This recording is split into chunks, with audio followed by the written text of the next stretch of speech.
And we are live, faithful, on a wonderful, a phenomenal, an incredible Friday.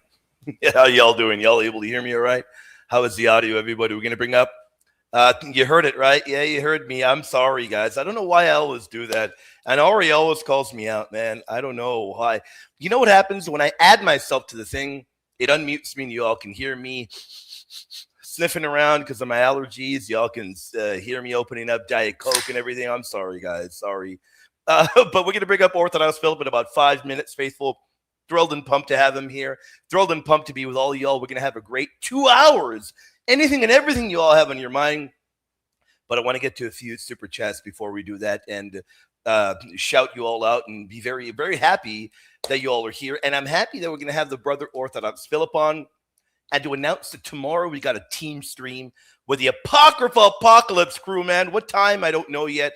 Find out tonight as the sun blares in my face because my cat opened up the blinds. I tell you all, the cat is from purgatory. How y'all doing? Good evening, everybody. God bless all of you all. Hope you all are doing incredible. God bless you, AB. How you doing, man? And the brother St. Francis Babytoe says, I have heard, this is a great question, some women called brides of Christ or something similar. What is the title for the men's version? Is there anything there? That is a good question. Yeah. Now, there is no separate version for men. There is no separate version in that term. But in terms of the fact that men, how do men represent Christ? Well, we're part of the royal priesthood of believers, and we are husbands as well. So that is sacramentally and typologically, of course, that is a way. And again, the Bible lays out that all believers, we pretty much transcend gender. By the way, how is the audio? Is the audio okay? Audio is good, right? I forgot. I think the audio was good. Good audio, yeah. People said good audio. All right. Yeah, and we're called sons of God. So that's a good one. A great question. So there's no male equivalent like groom for believers or something like that. But when you read of bride, of course, is very symbolic. It is corporate, but it is symbolic. So that's pretty much how we would lay it out. But that is a really good question because some people do wonder that. And this is a wonderful one that I want to answer this one with Orthodox Philip on the air because I'm curious how that would be in Eastern Orthodoxy. I would love to hear what he has to say. And thank you, Little Flower. The Lord bless you, Elena, and all of you all. We're able to do the work we do, able to preach the faith, able to evangelize, and able to do the work we're doing, including putting out books because of your support. We're incredibly grateful. I want to hear what he has to say. I'm curious if there's anything similar in the world of Eastern Orthodoxy. I'm curious, and he is the best one to ask that question to. We love our Eastern Orthodox brothers and sisters, and even Oriental. And he is one of the very best. Elaine is asking, women who see a very importance of wearing veils at their wedding don't see the importance to veil at church. Why do you think that is? Now, I prefer the veiling tradition. It's ancient, it's biblical. Now, what does veiling really represent? Well, of course, it's, people... I wish they would look beyond just the kind of wedding kind of aspect of it, because it does indicate purity. Now, if somebody says, well, how can I wear a veil? What kind of purity are you referring to? All of us can be spiritually pure. All of us can be spiritually pure. And Elena, you are on the 1000% right track. Veiling is ancient. It's far older than modern weddings. I'll tell you that, Elena. You know that. Because it goes deep into biblical history. Did you know that it goes to the Old Testament? A lot of people don't know. A lot of people quote from the New. They say, look, St. Paul talks about veiling, but I tell you, go even earlier. Go even earlier to the book of Genesis, where you've got Rebekah veiling herself. She veils herself before she meets Isaac. It is always meant to show modesty and honor. And of course, we even have temple imagery. The temple was veiled. Do you all know that? Veiling indicates sacredness. And if you say, well, what do you mean by that? Well, we mean that it indicates that you're set apart for the Lord. And all of us should be. And for a very long time, it was the universal practice, East and West. and even seen in veiling of icons. Over there in Germany during Easter, they veil the statues in many parts of Europe as well. And even in the US, images are veiled, statues are veiled. Why? Because it points to the sacredness. And I think that it's a beautiful thing doing that at Mass. Is that my preference? Of course, I think it looks great doing that. So, yeah, I think people need to look at beyond merely just the kind of wedding aspect and realize that it's great. It's a phenomenal and an incredible devotion. Let's bring up the brother Orthodox Philip. We got him here. Orthodox Philip, how you doing, brother? Doing good. Great to be here. Thanks for having me on. I'm so happy to have you here, brother. And we want to remind people, if you all have anything, as that light hits my face, let me put the link here. My thing hasn't crashed yet, so that's a good thing. If you all have any questions on your mind, you got the right guy here. You got an incredible mind here. If you want to play devil's advocate, or if you want to ask any question in general, we got our brother Orthodox Philip here. Brother, how you been, my friend? Doing great. Yeah. How about yourself? Great, man. Been waiting to have you on. Glad to have you here, brother. Yeah. Happy to be here with you, my friend. Yeah, I think we've been trying to do this for a while, so I'm glad. Right. We did a stream together. We did one, yes, but it was a whole team. With, by the way, Catholic scholar Michael Barber responded to us. You saw that? Yes. Yeah. He was very charitable. Yeah, very charitable. Yeah, he was good. Yeah, which is great. So, which reminds me, we gotta do more shows together, brother. Yeah, absolutely. Now, I wonder here, because in the world of Catholicism, we most definitely can consecrate ourselves to more than one patron saint. Indeed, I have done that at multiple times in my life, to Mother Mary, Saint Joseph. Is there anything similar in Eastern Orthodoxy, or do you just say, well, you know what, William, we love the saints, but we don't really use that kind of language? How would you respond to that, brother?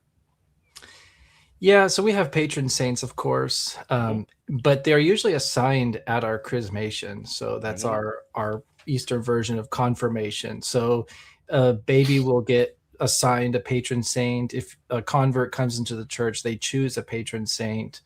So I chose Saint Philip for my patron saint. There you go. Yeah. But I've never heard of someone having two, but I think it's maybe possible to in some way, associate with two saints. I would have to ask a priest who's been a priest for many years to see if maybe he's seen an exception. Everyone who I've met has only had one patron saint who they were assigned when they were brought into the church. But you can definitely later on in life have a devotion to multiple saints, I imagine. Oh yeah. At any time. Yeah. Is that common within the world of Eastern Orthodoxy?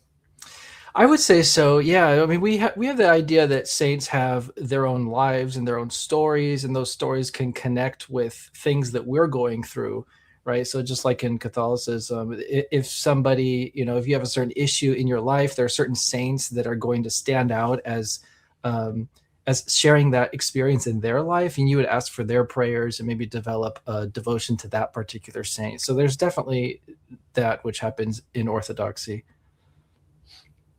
Okay, great. Let me just send this message real quick. Sure. All right, great. Great answer. I was going to just put out right here is Saint Empress Theodora, which I have because she was a great defender of icons, and that's the theme of my channel. So you could say, in a way, I kind of have a small devotion to Saint Theodora. In a way, you could say it that way, even though she's not technically my patron saint from my chrismation. That's a wonderful point. You've got devotions to these great saints. That's a great one. So Little Flower, there's your answer. Maybe they'll use a little bit of different language, but in Catholicism, there's no doubt you can be consecrated to more than one saint, because Orthodox Philip would agree with me that we believe the saints are great advocates for us. They surround us like a great cloud of witnesses, as the letter to the Hebrews shows, and we've got great devotion and love to the holy saints. And that is one thing that clearly does separate us from our evangelical friends. Isn't that right, brother? Yeah, that's right. Yeah, that's something we share. I mean, it's always been in the church. So, of course, we both inherited that in our common shared heritage. Yeah, there's no doubt about that. And the one thing that is great is, for people that are wondering, I don't think it's much of a secret, the brothers Eastern Orthodox, right there in the name. So, but here's the incredible thing. We come from two different apostolic backgrounds. We share a lot in common. Of course, there are differences that we've got, and there are differences that we realize are important ones. But we're able to come to the table on a lot, and on this particular issue where we agree 1,000%, and we're able to say images belong in sacred places, and we're able to say that is ancient. That is in the Old Testament. Clearly, the apostles believed so during the apostolic era and beyond. Early churches had images. The idea of not having images in holy places, images of the saints, is very late in history. If the early churches had it and the early church fathers used it, and it was done by the apostolic church when we were one, when we were united, then there very clearly is a problem in modern day Protestantism when they reject that. I dare say, Orthodox Philip, and I'd love to get your thoughts, modern day Protestantism does not resemble apostolic Christianity. What are your thoughts on that? Yeah, absolutely. 100% agree. Having icons in the church is just a regular, normal part of Christianity. I think this idea that there was Christianity, then images were added later, is such a false narrative of church history. Images are a typical part of being a Christian. That's what it means to be a Christian. You have, these are the prayers we pray. This is our scriptures. This is our church building. This is our altar. This is how we take communion. And these are our icons. And it's just all packaged together as part of the deal. If you wanted to become a Christian at any point in history, icons came with that package. So yeah, I would absolutely agree that, it's just, it's been there from the beginning. It's been there throughout the East, West, South, all the churches share it. Oriental Orthodox inherited this as well. They did. The Eastern Church inherited this. The Western Church inherited this. Even the great saints of the West, right? If you look at some of the old pre-Reformation churches, they all have icons in them. And it's incredible to see like very, very old churches in England and Germany and Denmark. And there's still traces of paint on the walls from when there were icons on the walls. So that is the faith of our fathers, and that's East and West. I think that, it's a perspective a lot of Protestants don't really consider, is that, your spiritual heritage, your fathers, where the faith came down to you, they had icons on their walls. Yes. And so the faith of your fathers did not look like your church. And I think that's jarring. Yeah, I think it's very jarring. It didn't look like a barren, forgive me for being honest, but Protestant churches are ugly. I'm just being honest, Orthodox Philip. And the churches of antiquity didn't look that way. They didn't. Yeah. They had beautiful images. They had beautiful icons. They had beautiful statues. They a lot of them, like the temple, like the Ezekiel's temple, where in the Old Testament, in the idealized temple, there are images of saints, angels. That's right. Angels are saints in heaven. There are carved images inside the temple. The Ark of the Covenant has cherubim on it, angels. The idea that God condemns images is incorrect. And I wish people would actually read the Bible, because the condemnation is against idolatry. There's an enormous difference between condemning idolatry and images used in sacred spaces. Isn't there a big difference there, brother? Yeah, there's a huge difference. And a lot of this is sometimes lost in translation. Certain Protestant translations will translate the Greek and Hebrew words for idol or carved idol as image. And it gives the impression that the Bible is condemning images. But it really helps to look at the Hebrew, the Greek underneath to see what word is really there. I find that clears up a lot of gotcha text from Protestants. Well, just check what does it actually say in the Bible in its original languages. Is it condemning images? Is it condemning icons? More likely than not, it's condemning idols, or one of the words for idols. So yeah, absolutely. And of course, if the Bible did condemn images, how do you explain the tabernacle? How do you explain the temple? Is the Bible contradicting itself? By the way, one more thing I'd like to add about that. Images brother. In the Bible, I don't hear a lot of people talk too much about this, but there are images in that Solomon commissioned, which were not commanded by God. So incredible point there. Can you talk about, let me just say this real quick, and I'm sorry for interrupting you. No, you're phenomenal. Good. Forgive me for this, brother. The reason I'm interrupting is because the brother Orthodox Philip is about to tackle what I believe to be an elite tier objection, because eventually Protestants are so battered and bruised and beaten, they realize, what do I do? Images are used all over the Bible. So in my opinion, forgive me, but it is a cop-out where they're going to come out and say, all right, well, images are okay, but only when God commands them. And in my opinion, that is a cop-out. That means I've been beaten and battered and bruised, so I need to come up with another argument. But Orthodox Philip, you've heard that argument, and you're about to answer that. Can you answer that objection? Yeah, it's a bad one. Yeah, and just like you said, they'll come out with this statement that, okay, images are okay when they're commanded by God. He can bypass his own laws, or something like this. But then how do you explain the images in the the first temple, the Temple of Solomon, where Solomon commissioned images in the temple and they weren't commanded by God, right? So how do you explain that? It doesn't fit that narrative. And God blessed it, by the way. He approved and accepted that temple with images in it that he didn't ask to be put in the temple, which I think is just, it shows the character of God. He's not against images at all. There's a certain kind of image that he's against, and that's when the image is being used as an idol. Then that image would be rejected by God. And of course, Solomon did not put idols in the temple. That's why God accepted them. Yeah. That is a phenomenal answer, a great one, and I think it really does get to the heart of the issue. I want to look at a few super chats, and we're going to go backstage. We've got some great people here, and I want to tell you all thank you, and invite anyone and everyone to come up. You want to play devil's advocate, or you don't agree at all, and you don't want to play devil's advocate, but you're here to, in a friendly, charitable manner, challenge myself, challenge your brother Orthodox Philip. We'd love to hear from you.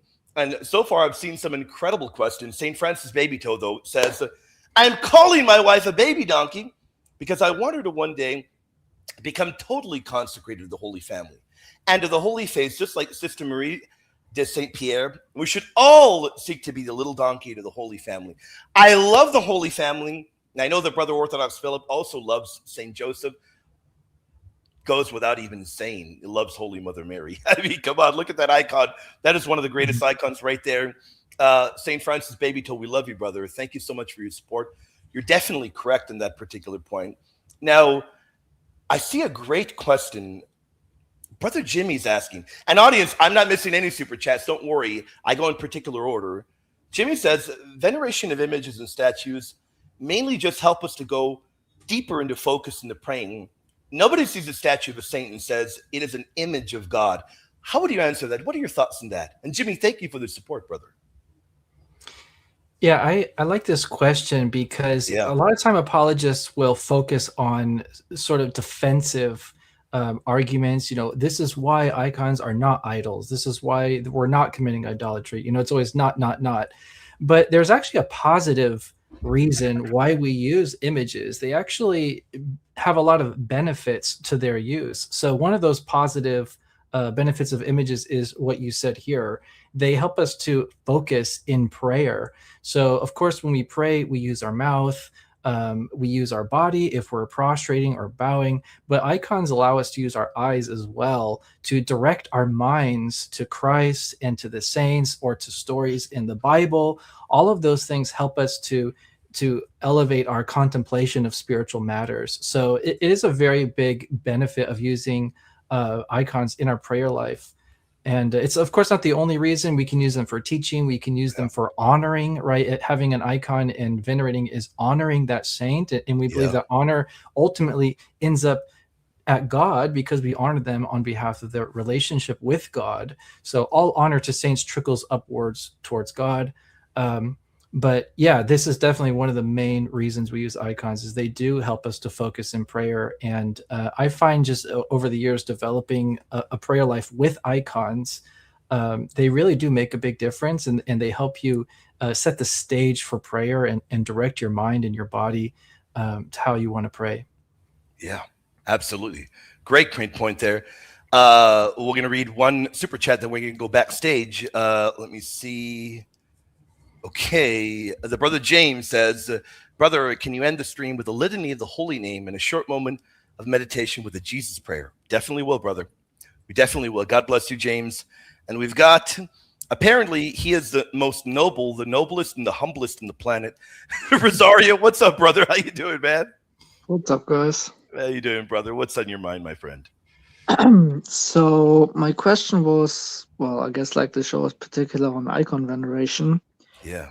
I've seen a video not too long ago, talking about proper ways of venerating icons. Mhm. And in the video, it was said that when venerating an icon, one should not, for example, kiss the face, but rather, the forehead area of the saint.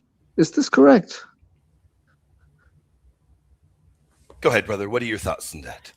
Yeah, so I'll just say my experience with it from talking to others. We generally, if there's a hand in the icon, we kiss the hand. Sure. And that's just, if we see our priest, what do? We put our hands out, he puts his hand in our hand and we kiss his hand. So it's sort of the same idea. This is our traditional way of, if there's a hand, we kiss the hand. That's just sort of the tradition. Is it a requirement? Is it a rule? Is it, part of the sacred deposit of faith? Probably not. It's probably more of a little T tradition. I don't think there's anything wrong with kissing other parts. Like if you kiss the feet of a saint, for example, I don't think there's anything wrong with that. But I think the idea is that if that saint were there in person, what would you do? What would you kiss, right? So would you bow down, kiss their feet, kiss their hand? You probably wouldn't like kiss their lips or something. That's kind of weird. But you might kiss their cheeks. Some cultures greet by kissing cheeks, so I would see that as being appropriate as well. So there is something to this. There is sort of a little tradition about where to kiss the icon, but I think the most important thing is, what are your intentions with that gesture? Are you honoring that saint or not? And if your intention is to honor them, I don't think they'll be offended if you kiss the wrong spot on the icon. 100%. Okay, you answered 2 questions in one go, because my next one would have been if the feet would be okay, but yeah, I guess that has been resolved. And I mean, that was all that I wanted to ask, but I wanted to add one thing. Yeah. I know I've told William in the past, I don't know if he's had a chance to look at it. In Poland, there is an icon I thought that may be interesting to look at. It's called Our Lady of Częstochowa, or also called the Black Madonna. Now, legend, not even tradition, but legend says that it was apparently painted by Saint Luke. And it is housed at a monastery venerated by both Catholics and Eastern Orthodox in Poland alike. So I think that's a beautiful thing that we can, as you guys mentioned, share in certain things that we both hold in common. And now, before you go, Rosarim, I'd like to ask Orthodox Philip, have you looked at that at all, brother? Yeah, I'm familiar with that one. I can't pronounce the name, but I know what you're talking about. How do you say it, Rosarim? Częstochowa? Częstochowa. Okay. Yeah. Okay. I know exactly what you're talking about. Yeah, and there is a tradition, both East and West, of Luke having painted an icon. Our earliest mention of it is the 5th century or 6th. I think he's 6th century Byzantine historian Theodore Lector. He wrote a set of history books, and it mentions a Luke. An icon painted by Luke being transferred from Jerusalem to Constantinople, but he doesn't give much detail other than that. So it's very interesting, that we have this, and it's a Byzantine historian, so it has a some credibility to it. But yeah, there's not a whole lot of detail there. What does that mean? How many did he paint? But there are a number of icons around the world which are attributed by tradition to Luke, which may or may not be those. Now, Leonid Uspensky, who's one of the great Orthodox icon scholars, talks about this.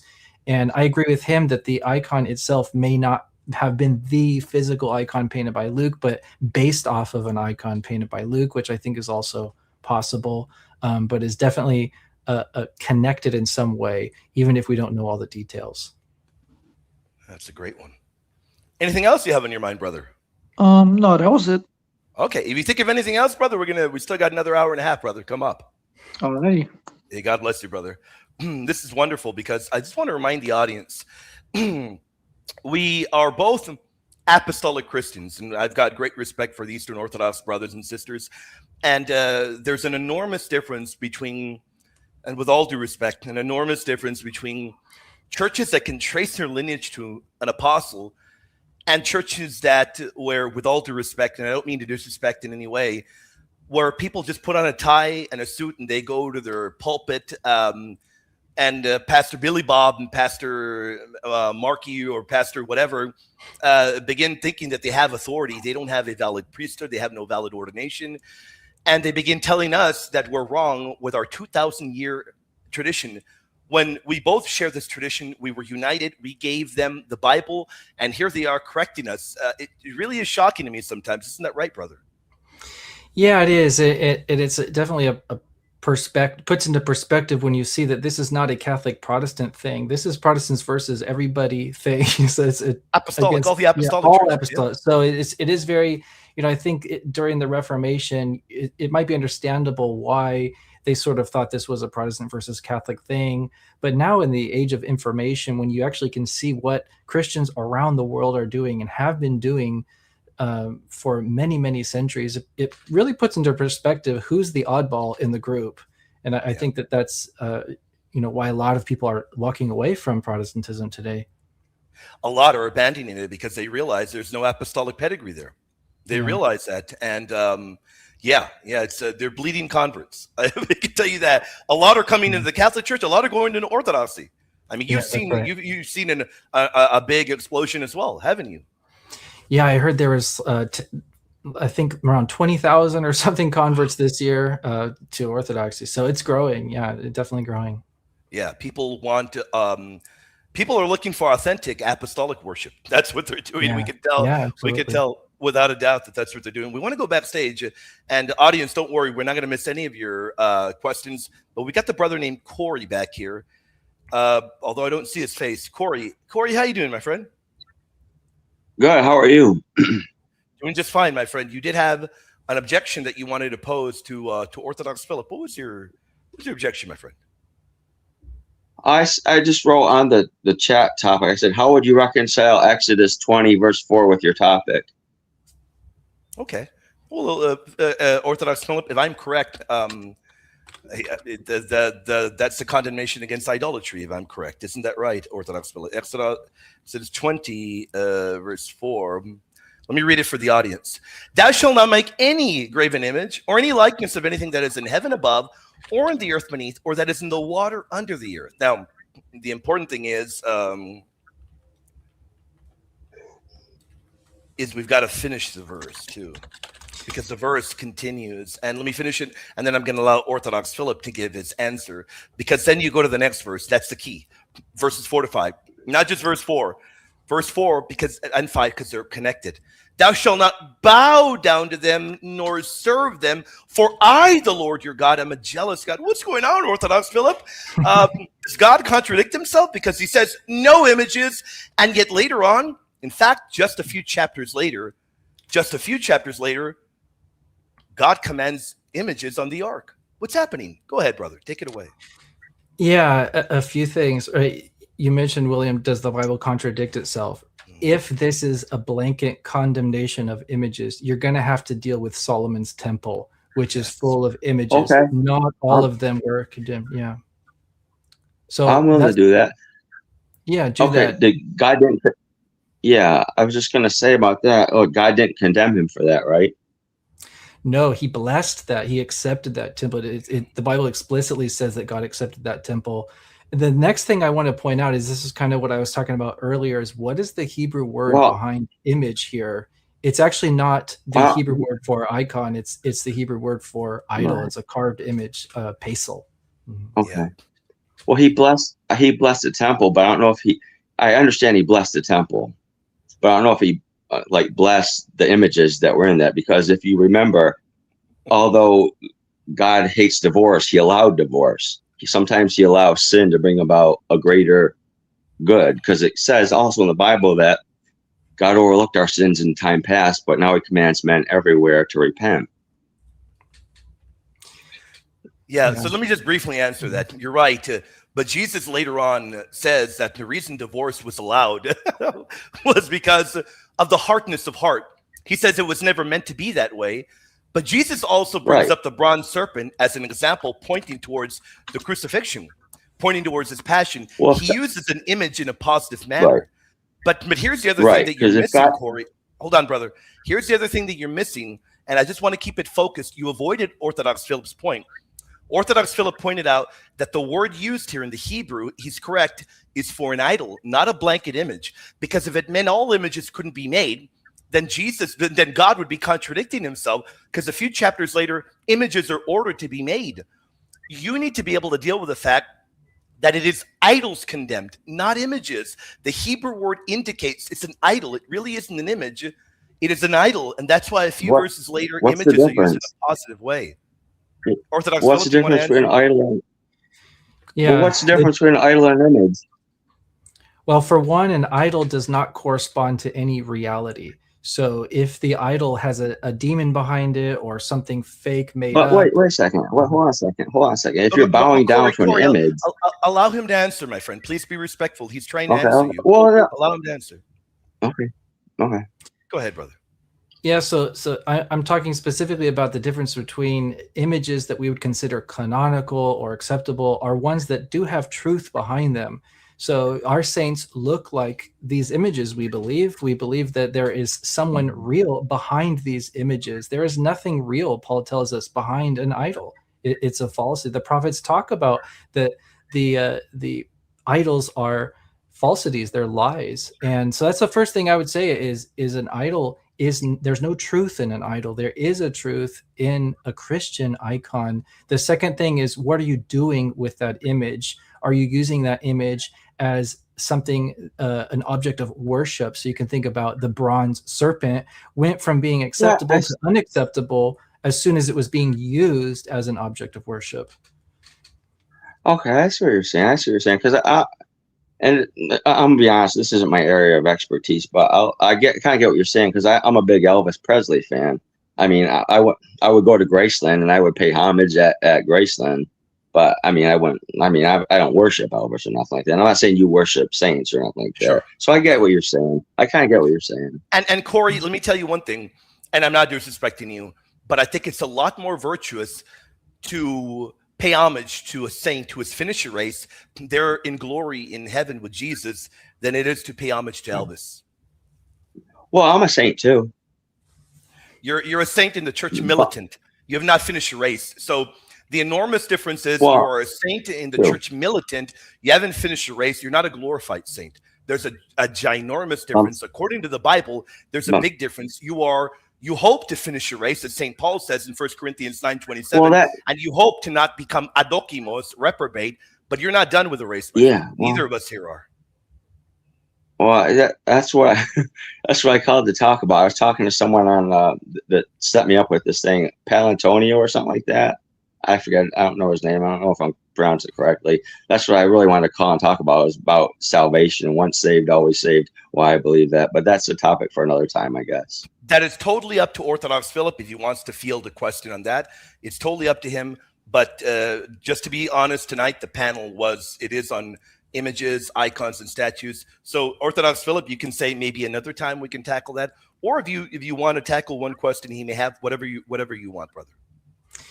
Yeah, time is flying by. I would like to squeeze in. I'll just say that Orthodox don't accept once saved, always saved. None of us we have do. a more synergistic idea. We believe that there's a cooperation that happens. Not that we earn salvation or we make our salvation, of course. It's ultimately always about God, His grace, His mercy. But He does use the things that we give Him, right? The service that we give Him in our life. He does use those and reckon those as valuable. So we would say if you change your mind and you turn your back on Christ, that does affect your salvation in some way. Sure. Okay. No, I'm not gonna get into that. It's late. I gotta get up early, and I appreciate your time. And it was nice talking with you guys. Corey, it was great talking to you, Corey. It was wonderful. I'm going to be live again tomorrow. I'll be live earlier. I'll be live with a few other brothers. You are more than welcome to show up tomorrow. And, we can talk about once saved, always saved. And really the goal, Corey, is to help you out, to bring you to the fullness of the truth. I believe it is Catholicism. The brother believes it's Orthodoxy. But I tell you one thing, any apostolic faith is better than where you're currently at. And I tell you that with all due respect, because within Protestantism. Well, that's your opinion. That's your opinion. Well, I think we can show you, and we'll definitively show you tomorrow. Well, I don't know. I'm going away tomorrow to an all-day conference, so I won't be able to make it tomorrow. But maybe perhaps another time, brother. But I promise you, we can have a respectful dialogue. Yeah, I promise you. Just come back, brother. We'd love to dialogue. I hope so, because I hope so, because that was a kind of condescending statement you made. No, not at all. Wanting you to come to the fullness of the truth. Well, telling you that No, you said it's a better place. It's a dead end. You said it's a better place than where I'm at. You said it's a better place than where I'm at. You don't know what. You don't know where I'm at. Where are you at, brother? You don't know where I'm at. What Protestant religion are you a part of? I'm Assemblies of God.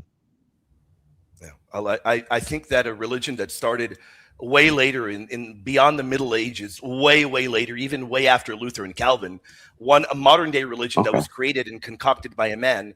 I would think one of the apostolic churches, which has its basis that can trace it to a lineage to an apostle, men that walked with Christ. I think it's a little bit better than a religion that was started not long back.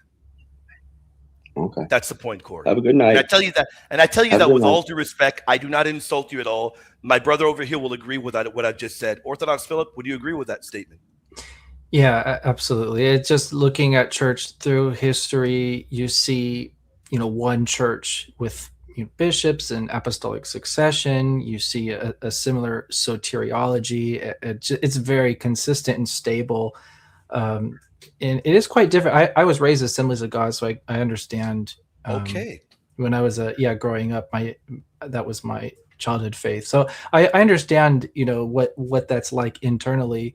It is quite different when you look in church history and you see how Christians practice historically. There are some key differences. Of course, not everything is different. We believe in the Trinity. We believe in, faith and the divinely inspired scriptures being the Word of God. All those things, of course, I never had to abandon those. But there are some key differences there that I think are worth considering. Well, of course, that's why we have discussions, right? Praise the Lord, brother. And we have peaceful ones as well. Okay, have a good night. Corey, have a great evening, brother. We'll talk to you soon, okay? Thank you. All right. All right. There you go. Audience, I hope people don't think I'm mean. I'm just honest, guys. It better to be honest than beat around the bush and tell them, hey, Corey, it's great to being part of a religion that is, look, let me tell you one thing. If there's something that the brother here can confirm it, if your faith does not have a valid Eucharist, there's an enormous problem. An enormous problem. There was not a single apostolic church throughout any time in history where the Eucharist was not the source and summit of the faith. That was the beating heart of the Christian faith. That is the beating heart of the Christian faith today as well. And Protestant churches don't have that. And I dare say, Orthodox Philip, the way many of them present it is downright blasphemous, a slap in the face. Crackers and grape juice, imagine that in antiquity. And I'm not saying all of them do that, but I've got to be very honest. It is just a slap in the face, Orthodox Philip. Yeah, you can read it, right? Check the letters of Ignatius. I mean, you will see the Eucharist there right in the very beginning. It's always been there. Check Justin Martyr, the 2nd century. You can read the historic Christian church from the earliest days. It really puts a lot of pressure on the question, if the church changed its mind about the Eucharist and took it too literally, well, when did that happen? Yeah. In the very beginning, the very next generation after the apostle, you kind of end up with a historical absurdity. Yeah. I think it's easier just to put up the white flag and say, I guess this is true. I guess the Eucharist is a real thing. Because we've got men that walked and talked with the apostles, that were trained by them, that are willing to go to their death and believe in this. And St. Ignatius is telling you the Eucharist is the flesh of Christ. And they're telling you this in every single century. St. Ignatius, St. Irenaeus, every century. If the church got it wrong, my goodness, they got it wrong during the biblical era. And there's no evidence of any real Christians, because the real Christians vanished immediately. You got to come up with all kinds of wild ideas. And if that is true, then you can't trust your Bible. Because those bishops that gave you the Bible, they believed in the Holy Eucharist being the body, blood, and soul and divinity of our Lord. Isn't that right, brother? Yeah, absolutely. Yeah, and it's even in the Bible, right? You think in 1 Corinthians, is not the cup of blessings which we bless the blood, right? It's very, very clear even within scriptures. It's hard to unsee once you are aware of it. Yeah, no doubt about that. We're going to go backstage in just a moment. I want to look at a few super chats. And the incredibly charitable Brother Bronca says, good morning, all. It's a beautiful morning in Melbourne, and the evening is even better that I get to spend it with all of you all. Apart from me, man. And that guy just got made moderator, man. He's one of the biggest haters, man. We love Bronca. Bronca, thank you for your support, man. And the brother James, and I want to ask you this. The brother James Tay, thank you for your support, James Tay. The Lord bless you. He says, Laudetur Jesus Christus, the Seraphic Patriarch, had a great devotion to the holy name of Jesus. Saint Bernardine, who popularized the devotion, who was also a Franciscan, I won't be surprised if the subtle and seraphic doctors had one. I've got to look into that. That would be a great question, James. But I am curious. I have heard, Orthodox Philip, I don't know if that is on your end or if you know anybody. I've heard that there are certain Eastern Orthodox that have great respect, even some that perhaps have venerated in the past or may venerate. By the way, the Seraphic Patriarch, for people that may not know, is the great St. Francis of Assisi. Do you know anyone that has a devotion to him in Eastern Orthodoxy? I've heard of it. Yeah, you have heard of it. I've heard of it. Yeah, I don't know anyone personally, but I've seen it, float around here and there in certain discussions. Yeah, I've heard of it. And even, even if we don't canonize a saint, sure, we can still respect them. We can still learn from them. We have a lot of respect for people like St. Thomas Aquinas, right? For the Catholic St. Thomas Aquinas, we would respect a lot of the things he has to say, right? It's not like just because he's not canonized, just throw it all out, right? That's not how it works. Same thing with St. Francis of Assisi. We would say, okay, there's some definitely some good things there we could learn from him, and we have a lot of respect for him as well.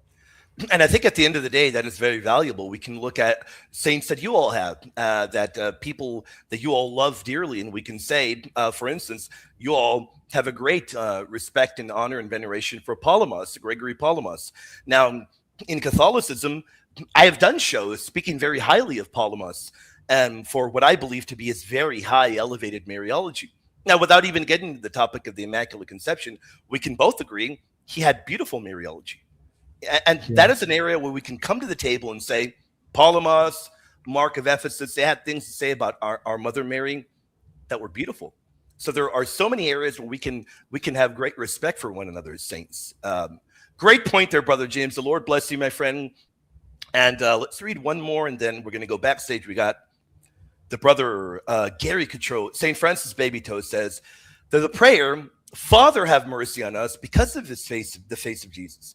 Most adorable and beaten face of Jesus, have mercy on us. Mama Mary, pray for us to be devoted to the holy face of Jesus and to be devoted to the Holy Family. I have to pick your brain and ask you, is there such a thing, because in Catholicism it's pretty big, is there such a thing as a devotion to the holy face of Jesus? Is there anything similar in Eastern Orthodoxy? Yeah, and this might be something different, might be related, I'm not sure, but we do have this tradition of Jesus's face in the image of Edessa, so that he has his image put on, I believe it's a towel or something like this, and sent to King Agbar. And we do have icons of something that looks like a blanket with the face of Jesus. It is a very popular icon in the Orthodox Church, which may be a parallel tradition or from a similar heritage. But you will see this face of Jesus icon in Eastern churches, which is a very popular one. Do you have one by any chance, an icon? I don't have that one. Okay. Yeah, I don't have that one. Okay. Yeah, I love the holy face of Jesus. Wonderful, wonderful one. St. Francis Baby Toe, thank you, brother, for your support. The Lord bless you, brother. We have some incredible questions, and we've got people back here. I'm glad. Audience, anyone else that does want to come up, we'd love to have you back here.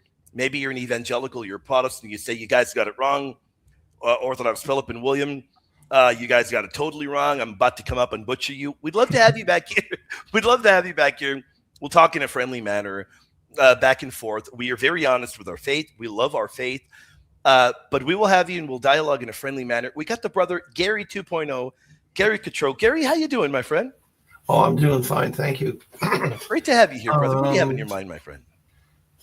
In the Orthodox Church, do you guys have anything like the litanies or any kind of litanies like we do here? We have litanies to the saint, litanies to St. Joseph, and all kinds of. Well, there's a part of our liturgy we call litany, which maybe it means the same thing, but it's basically we go through a lot of prayers. So we'll pray for the president, we'll pray for the clergy, we'll pray for for those traveling, we'll pray for those, whatever. And then with each prayer, we say, Lord have mercy. So it'd be, like pray for those traveling, Lord have mercy, President of the United States, Lord have mercy, this Lord have mercy. And we do this several times throughout our Sunday liturgies. And they happen I think they happen at all of our services. So I think it's something similar. Does that sound how a liturgy works? It sounds a little bit, because we do, like, we'll do one on Mary or Joseph, the terror of demons, Joseph, the worker, Joseph, the protector of the church. Have mercy on us. So we'll focus on one of the saints. We have about 5 main litanies like that. So the litany of the saints is really good, I find. Yeah, we definitely have something like that. Yeah, for sure. Tonight's topic. Actually, I think William did a show on this week too. Images. I did. Yeah, Monday, I believe. Okay.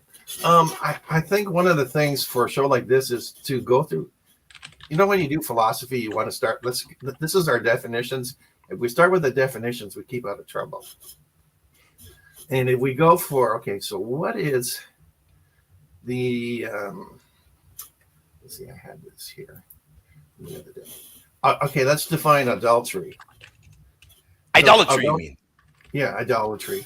Yeah, I think you said it's adultery. The worship of a physical object, especially in the Bible, when they chased Paul out of town because they were losing business. They were selling their silver images or their metal images of that.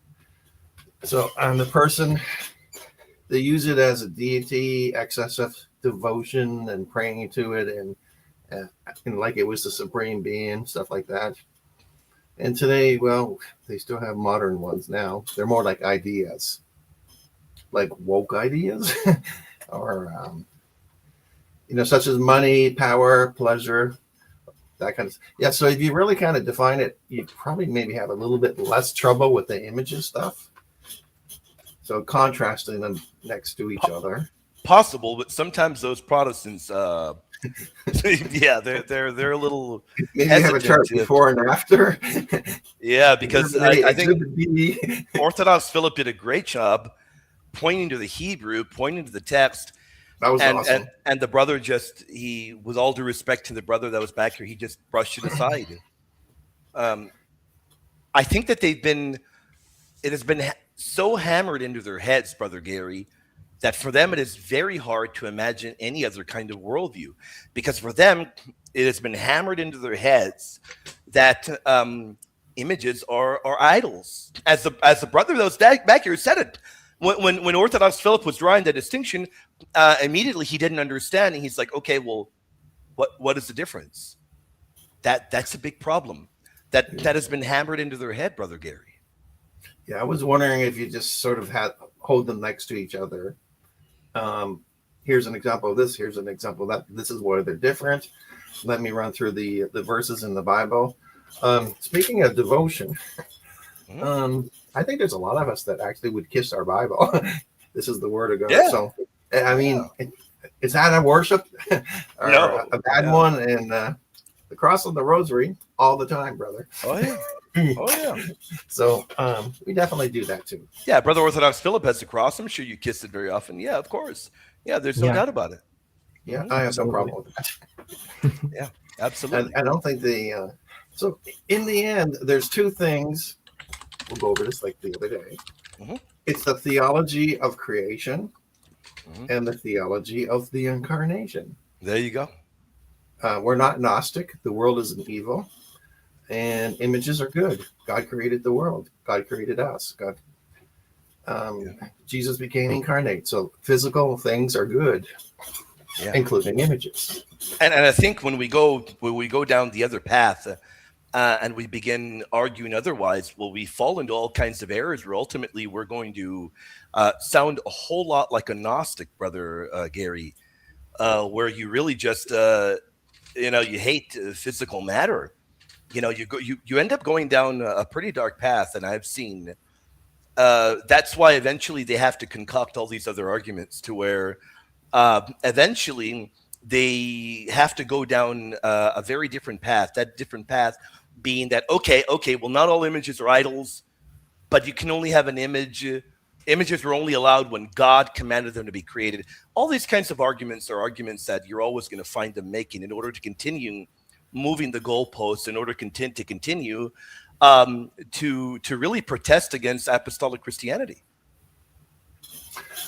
It really doesn't make sense. And he was talking about Elvis. How many millions of people have hockey cards, baseball cards, football cards? How many people had, pictures of their athletes on their wall, their posters? Arnold Schwarzenegger all muscled up, and our football players and hockey. Come on, guys, are you idol? Is that idolatry? Or Right. inspiring to lift weights and get stronger? Come on, it's part of human nature. I mean, there's a bad part to it too. Don't get us wrong, but let's be real. Yeah. The world is good. Images are good.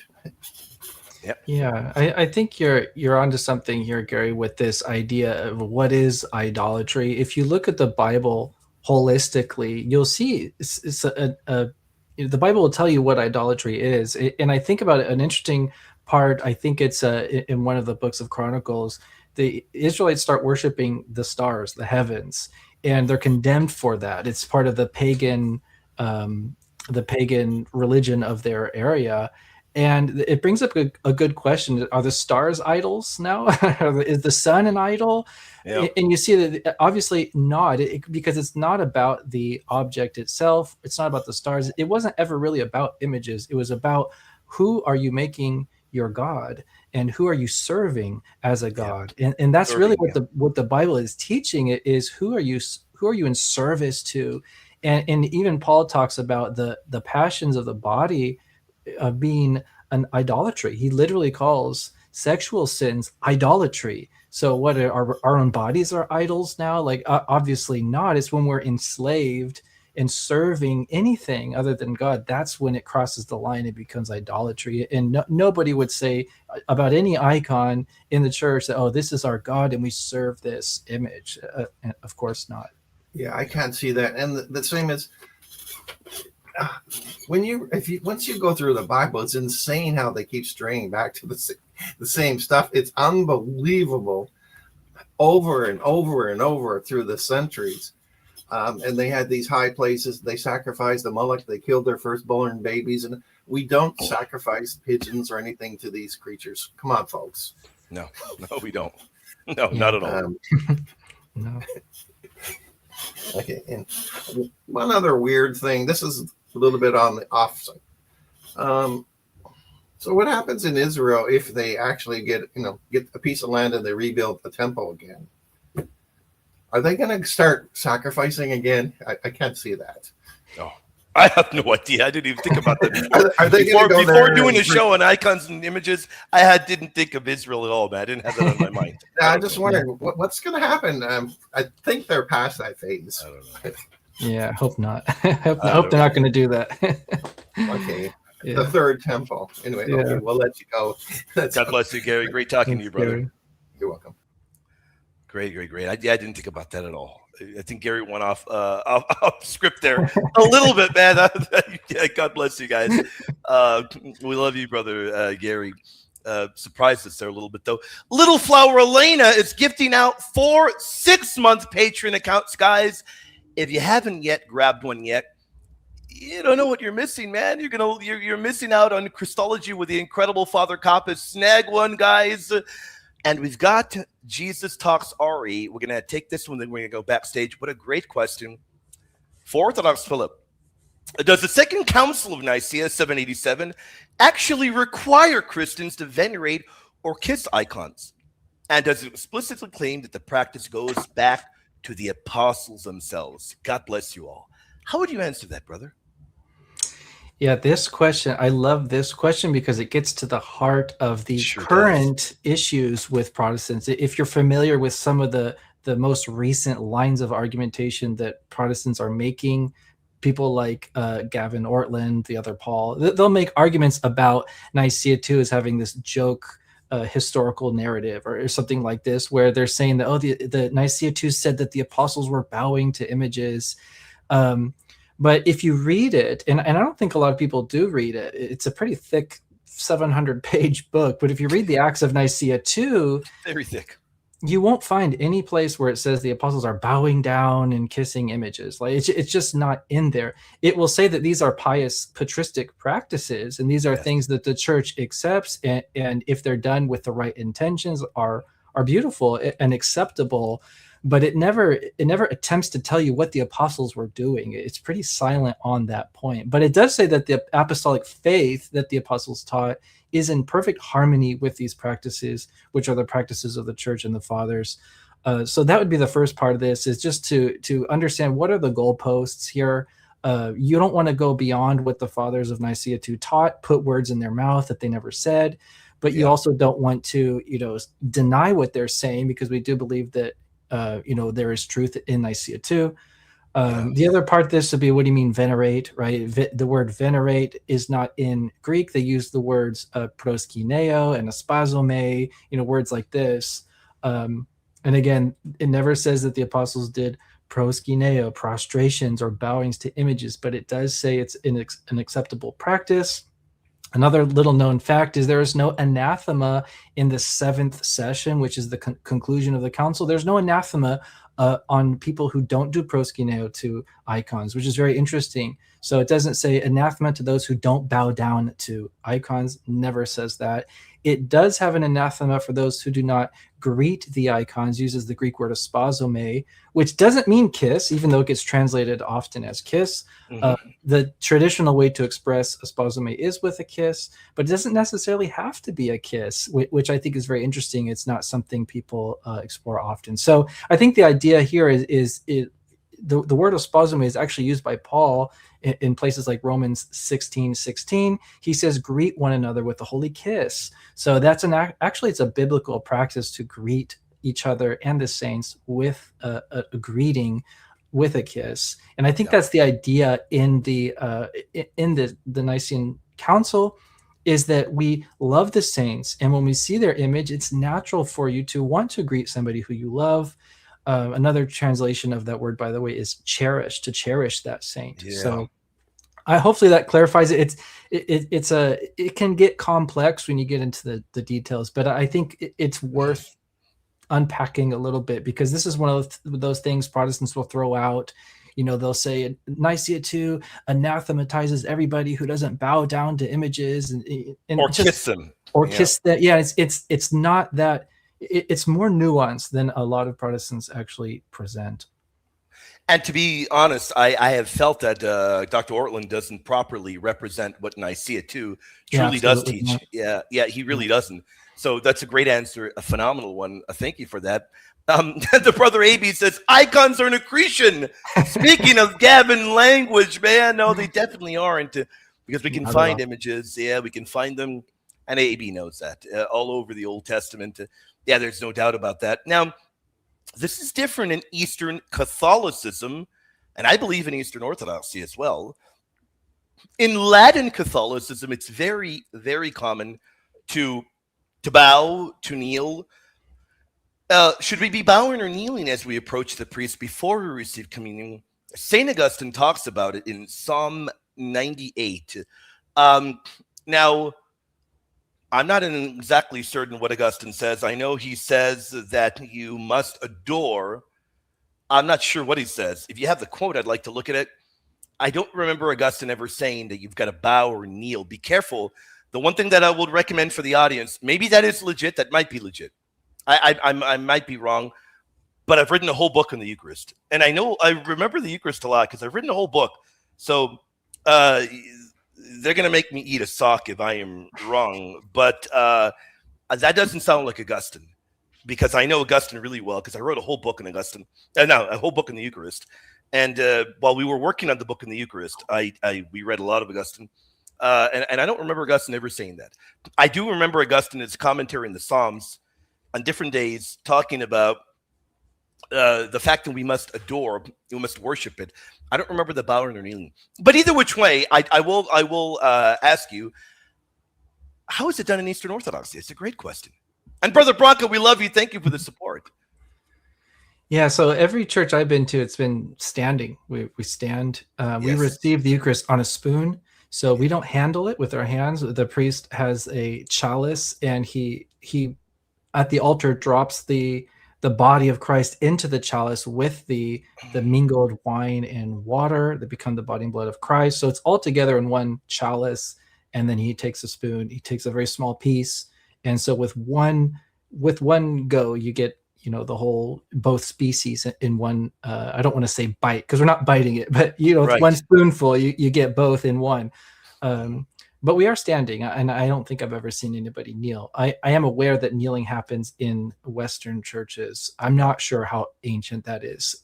It would be very interesting, I think, if Augustine did say this, because it would be a very early reference to it. But I don't know. I'm not entirely certain. And Branca just clarified. Branca might have seen it wrong. I'd be willing to bet. Branca probably saw it wrong. I don't think he ever says that. But I do want to say that both are incredibly reverent. And which one do I prefer? I prefer receiving a valid Eucharist. That's what I prefer. Receiving it from a valid priest. Now, in Eastern Catholicism, it is the standing approach, like Eastern Orthodoxy. And I understand both. I remember when I had this conversation with a Byzantine Catholic priest, and I said, I prefer the kneeling.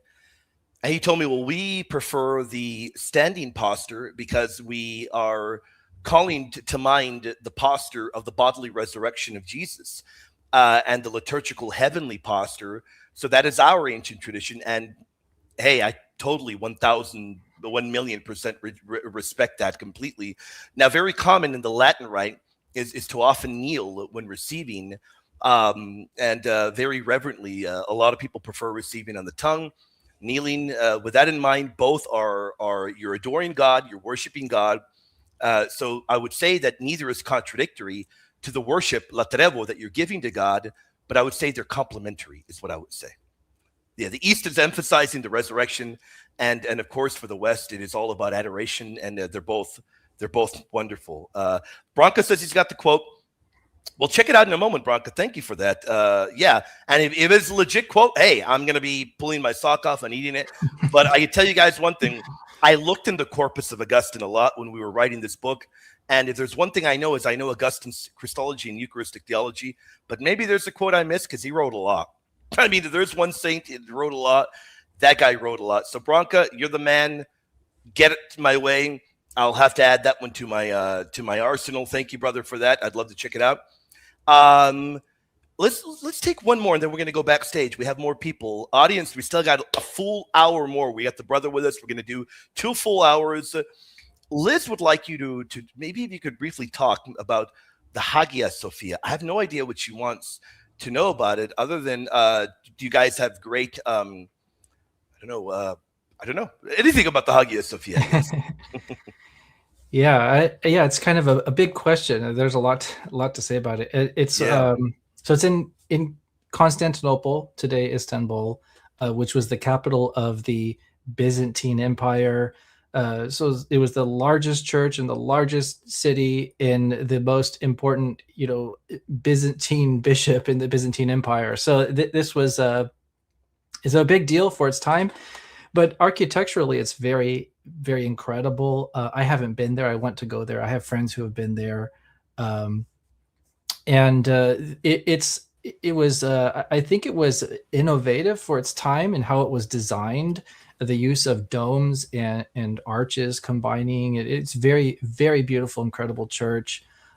It's been there for a long time. I believe it was built in the 6th century under Justinian, if I remember correctly. The iconography inside is also very beautiful. Some of the iconography is still there from the post-iconoclast eras. That's not the original iconography that was in there. That was all stripped away from by the iconoclasts. But there are still some icons in there that thankfully have survived, even though they were plastered over for many years by the Ottomans. Recently, they've been uncovered, and they're absolutely beautiful. I suggest Googling icons in Hagia Sophia to see what those look like. I think it influenced a lot. The style of Orthodox churches, how we design our churches, are very much influenced by Hagia Sophia. So you'll see a lot of similarities in uniformity in Orthodox churches, which are kind of influenced by the style of Hagia Sophia. So yeah, very, very incredible church. I would say if you have an opportunity to visit, you should visit. I know I really want to visit. I have friends who've been there and they all loved it. Without a doubt, a very historic church. Yeah. There's no doubt about that. A very historic church. So that's a great point there. So you do have friends that have visited there then? Yes, I do. Yeah, and they describe it as incredible. Unfortunately, they don't let you pray. They don't let you make a sign of the cross. Really? They Are you kidding will me? kick you out. Yeah, it's really unfortunate, but you can look. So I guess we take what we can get. But yeah, I heard it's incredible. Audience, I am so sorry that I forgot to pin the link. There is the link. How did people join then? We've had people here. I'm sorry. I've pinned the link now. Forgive me for that, guys and gals. Forgive me. I'm so sorry. Mea culpa. And we got Elena back here. God bless you, Elena. She, let's go to Elena. Elena, you able to hear us? Yes, I'm able to hear you. Hey, Elena, how you doing? How the hurricanes doing? Good. Good. They're actually being quieter than usual tonight. I don't know if that's a good or a bad thing. Oh, that could be. Hopefully, that's a good thing. We hope that's a good thing. Yeah. Did you have anything on your mind, Elena? Yes. There it is. No, say hi to Nana Mike. That nickname is gonna stick forever, man. That nickname is gonna stick forever, man. But, yes, I was going to ask about. Yes, I was. No, you can't have mommy's phone. No.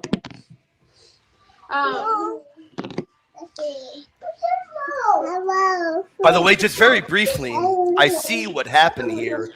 That is not an Augustine quote. That is not a valid quote. But I see what happened, Bronca.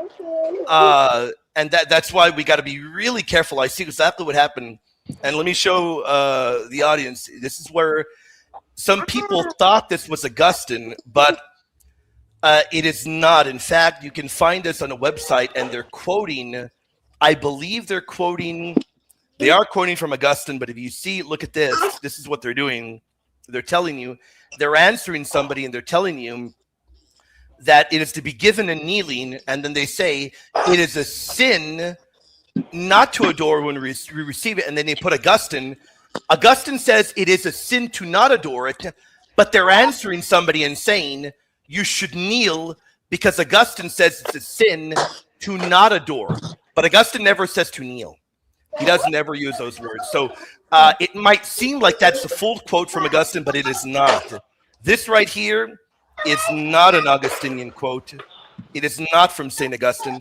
What does come from St. Augustine is where he says that we must adore the Eucharist. But those words of it is to be given to the people kneeling, that is not Augustine. Okay, go ahead, Elaine. I apologize for that. No, you're okay. No, it's kind of, I guess, I don't know if both of y'all would know this, so this would just be particular Orthodox film. Anyways,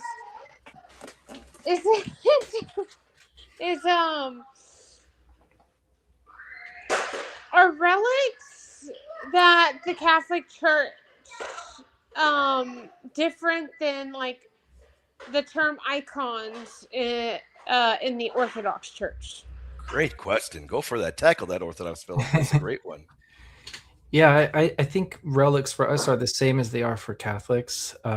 Icons, similar meaning. There is a difference between the two, in some way, right? A relic is a part of a saint's body. An icon is not a part of the saint, but it is a depiction of the saint. So it's connected to that saint in some way. So both are venerable. You can venerate both, one as the body of that saint, one as a depiction of that saint which is connected to that saint. And either one, honor is going to that saint. So you don't need to, get too caught up in distinctions between them, whether it's a relic, whether it's an icon, or sometimes both. You'll have an icon by the relic or on the relic, and that is also something we can venerate. And I believe it's the same with Catholics. I'm trying to think of relics I've seen in my time in Europe, if I've seen icons there, but I certainly think it's the same. In fact, Orthodox, when they go to Catholic churches with relics, and I've done this myself. I was in Barcelona, and there's a patron saint of Barcelona who is buried there, and she's I believe she's a 4th century saint. So we share her, in our church as well. So I was able to venerate her relics there. Wow. Even though it was within the Catholic Church. So yeah, it was definitely a similar idea there. Okay, well, thank you for. Hey. Uh-oh. We love that. As long as they're okay, we love that, Elena. No, they're okay. All right. Just having some disagreements. A little bit. Oh, I there can we tell. go. Ceremony. I love that. Yeah, they're okay. They're just having sibling Brotherly love. Brotherly love, some rivalry over some cars. That was a great question. Elena, did you have another one by any chance? Yes, I was gonna go deeper into it. Yeah, please do so. Kind of stemming off of that question. So and this came across my phone the other day. It's kind of crazy because the more Catholic stuff you look up on your phone, it'll start showing you, oh, here's a Catholic relic you might like and things like that, because it tracks your search history and stuff like that. Little too creepy for me, because I know first class relics in the Catholic Church. I don't know if we're Orthodox Philip, if do y'all have different classes of icons? That's a good question. Yeah. I don't know about classes. We have different types of icons for different purposes. We actually have a pretty standard layout for Orthodox churches where which icons should be in which places. So we have some structure to it. But yeah, I don't know about classes. I don't know if we would start ranking them in different classes or something like that. But yeah, we'd have different types. We have narrative types. We have portrait types. Our churches generally have a portrait of Christ on the ceiling, a portrait of the Theotokos above the altar is typical. The Annunciation will be on the royal gates. That's the doors that lead to the altar will have the Annunciation. There'll be the Hodegatria icon, which is Mary holding baby Jesus. To the layperson's left, and then to the right will be a portrait of Christ. Then next to Christ is John the Baptist, and then there's the angel Gabriel, angel Michael, and then patron saint. So there's some structure to it, but I don't know if I would say those are classes or ranks, but we do sort of have a traditional format that we follow. Gotcha. Because I know, in the Catholic Church, a first class is classified as a skin, hair, Yep. it's a part of flesh, part of piece of bone or something. Yeah. Relics is, we probably do, because I know that I've had Orthodox friends of mine ask me to take an icon and to touch it on a relic, and then that icon suddenly becomes a relic in a way. Do we call it a second class? Maybe some people do, but I think it's the same meaning, right? It's same meaning. Yeah, it becomes a relic in a way because it came into contact with that saint's body. That's awesome. Yeah, just to bring this up, it's a little creepy to me. Just at least this far into it, something had popped up, and it showed this nun who her body was exhumed, and her exhumed head from her true head was mounted on this stand with her original head covering that she wore, and I'm like, I don't know if I would go that far. Right. Yeah. Right. I don't know if I do that either. Yeah, it's a little weird. I never heard of that one. And it just, to me, something like that, and I know it's not like, I know this is not like witchcraft, but to me, like, say someone did purchase that and they like used it to pray all the time, like, wouldn't that be considered just a little overboard or off? Yeah, I've never heard of anything like that happening. For us, veneration of relics usually happens in the church, and it's usually collective. We'll gather together on a feast day and venerate that saint, or if it's a liturgy and it's that saint's feast day, our priest will bring out the relic, and then at the end we'll venerate the relic on our way out, something like this.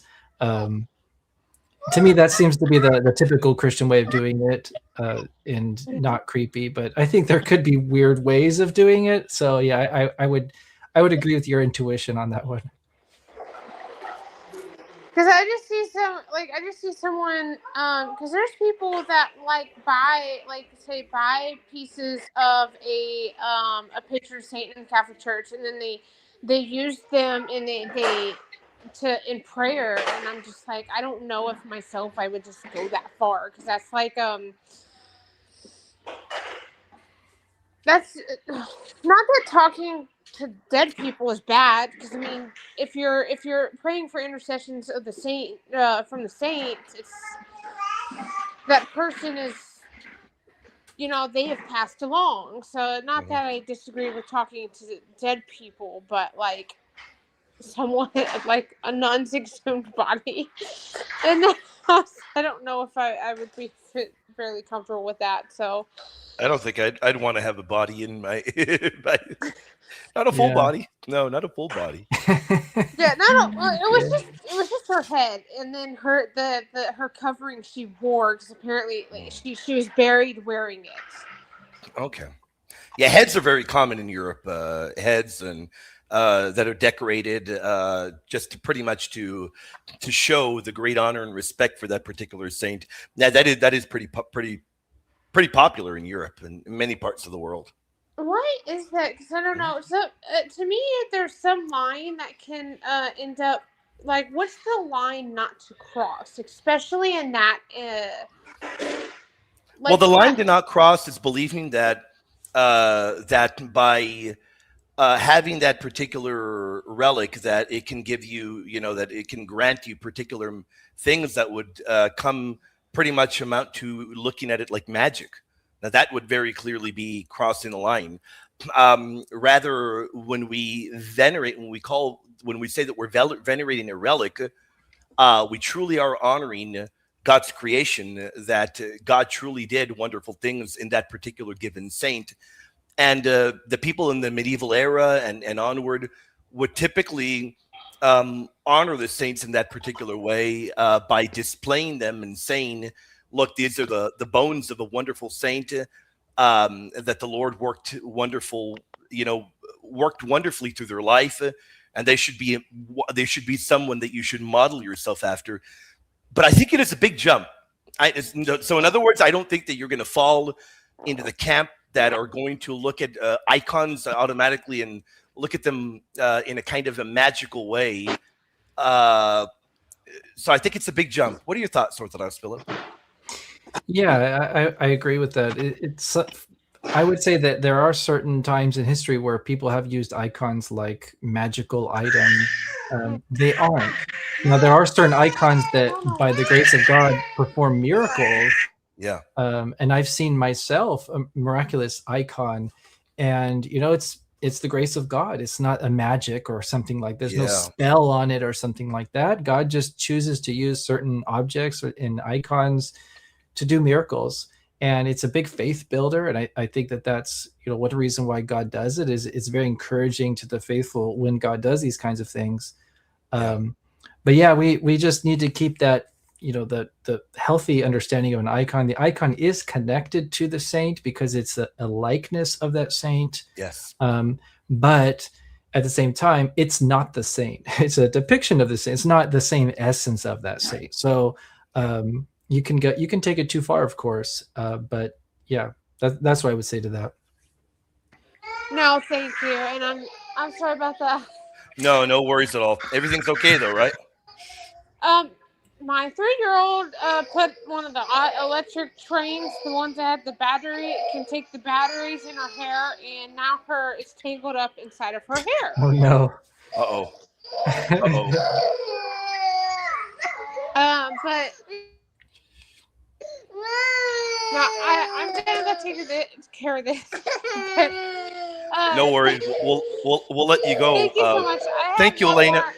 I had one more question, but I'll just send it as a super chat. Okay, you got it, Elena. God bless you. I hope everything's okay. No, it's okay.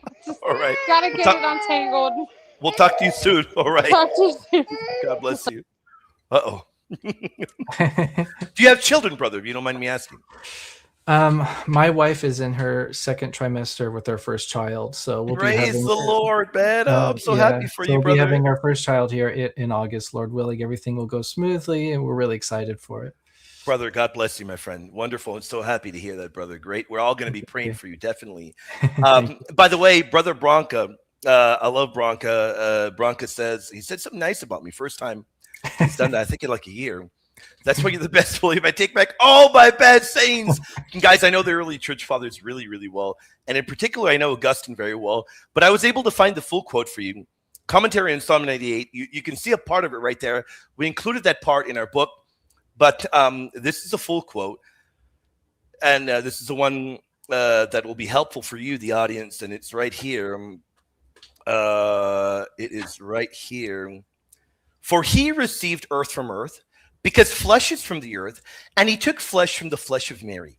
He walked here in the same flesh and gave us the same flesh to be eaten unto salvation. But no one eats that flesh unless first he adores it. And thus it is discovered how such a footstool of the Lord's feet is adored. And not only do we not sin by adoring, we do sin by not adoring.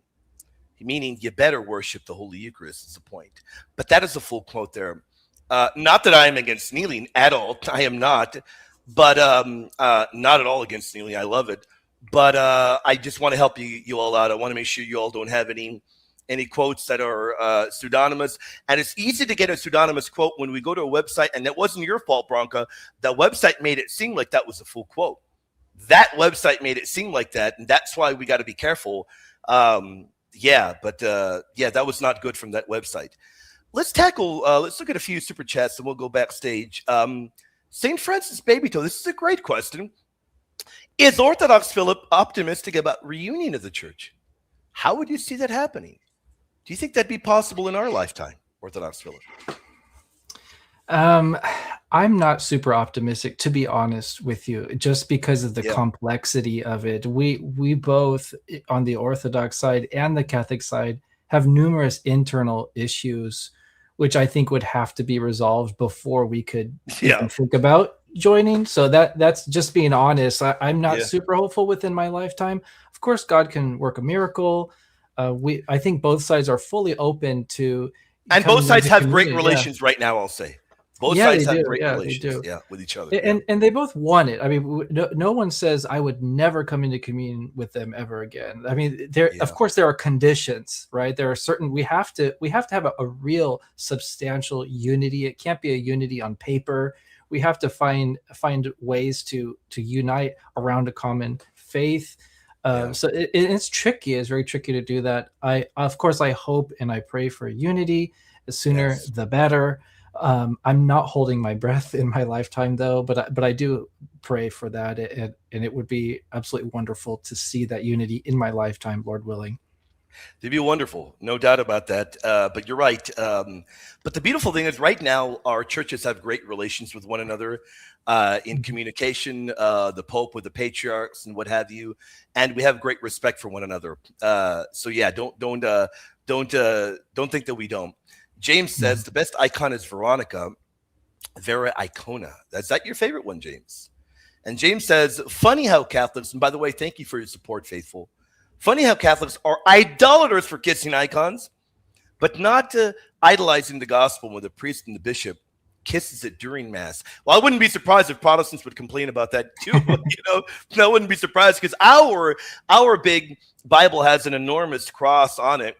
I wouldn't be surprised if a Protestant sees sees the priest or the bishop kissing it during Mass and, accusing us of being idolaters there. It wouldn't shock me, right, brother? That wouldn't shock me. Yeah, I wouldn't put it past them, that's for sure. Yeah, definitely not.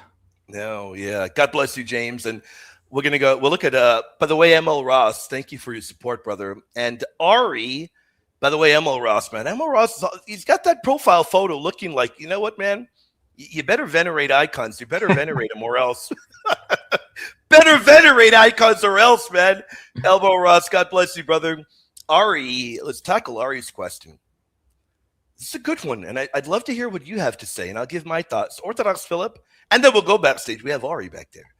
I heard that the Orthodox were against God the Father icons. Can you explain to that? Is that true or not? P.S. It was my idea to bring you on. Oh, it was. Okay. All right. Go ahead, brother. How would you answer that? Man, she had to point that out. Yeah, man, Ari is asking really good questions. Yeah, these are great ones. And contentious and everybody always says that she asks great questions. She does. She does. She's really good at that. So the fact is, some Orthodox are against them, some are not. So that's just the fact right out the door. Not all Orthodox are against them. And if you go to Ukraine, Russia, some of those Slavic churches, you will see in many of them images of the Father, right? And you'll see the Father. Ancient of Days. Yeah. Ancient of Days is how they're probably being interpreted. But yeah, so you will see that, and there are certainly Orthodox who think that that's good. But there's plenty of Orthodox who are going to push back against that and say this doesn't reflect the authentic, the purest form of the Orthodox tradition, and which is a little closer to my personal camp. I would say the images of the Father fall outside of the timeless canonical tradition of the Orthodox Church. Am I going to condemn everybody who has them? No, of course not. I would go and take communion in a church which has one. Because you just prefer not to have, right? Yeah, and because I'm very old school with my taste in iconography. I like the idea of continuity, and when I look at the list of icons in the Seventh Ecumenical Council, it doesn't list the Father. It lists Christ, the Theotokos, the saints, the angels. There's no mention of the Father. So, is it heretical? No, there is a way to have an image of the Father that's not heretical if you say, okay, this is the vision, the prophetic vision that you see. Is it Daniel? I think where you see the description of Daniel 7, yeah. Daniel 7, yeah. So you can take that as the basis for this image and say it's biblical, and that's correct. It would be biblical in that interpretation of it. Now, if you go around saying that this is an actual true image of the Father, this is what he looks like, he's an old man sitting in the sky, that's heretical. But I don't think that the best Catholics would say that. I would say no. This is a figure based off of a biblical description who stands, more symbolically of the Father than literally this is his image. In that sense, it's not something heretical. So that's why I would say I would say it's not a hill to die on by any means, but my personal taste would say stick to the time-tested canonical tradition of the Orthodox Church. And I have got no problem with the pictures of God, the Father icons. But I'll tell you one thing, Father Price, whom was a friend of mine and whom I've had on my show multiple times, is right there with Orthodox Philip. Doesn't like him. In fact, on my show, he flat out said no. So there are not only Orthodox say no, there are Catholic. I myself have no issue at all.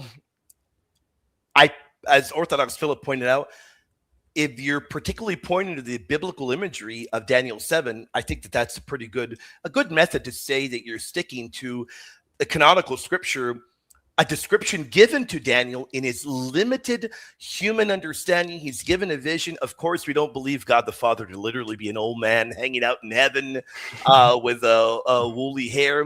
But it's an imagery given to him so he can understand the particular vision of our Lord as Son of Man coming in glory.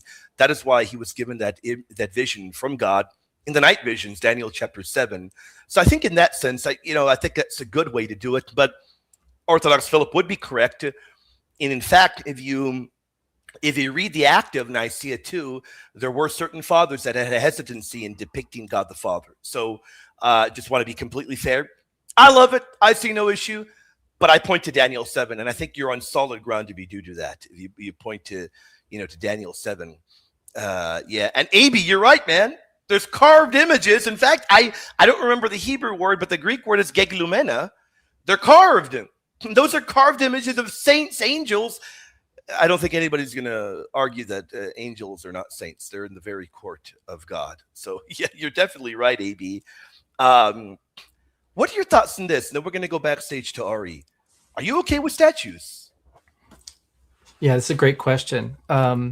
So the Orthodox tradition doesn't generally use statues in our churches.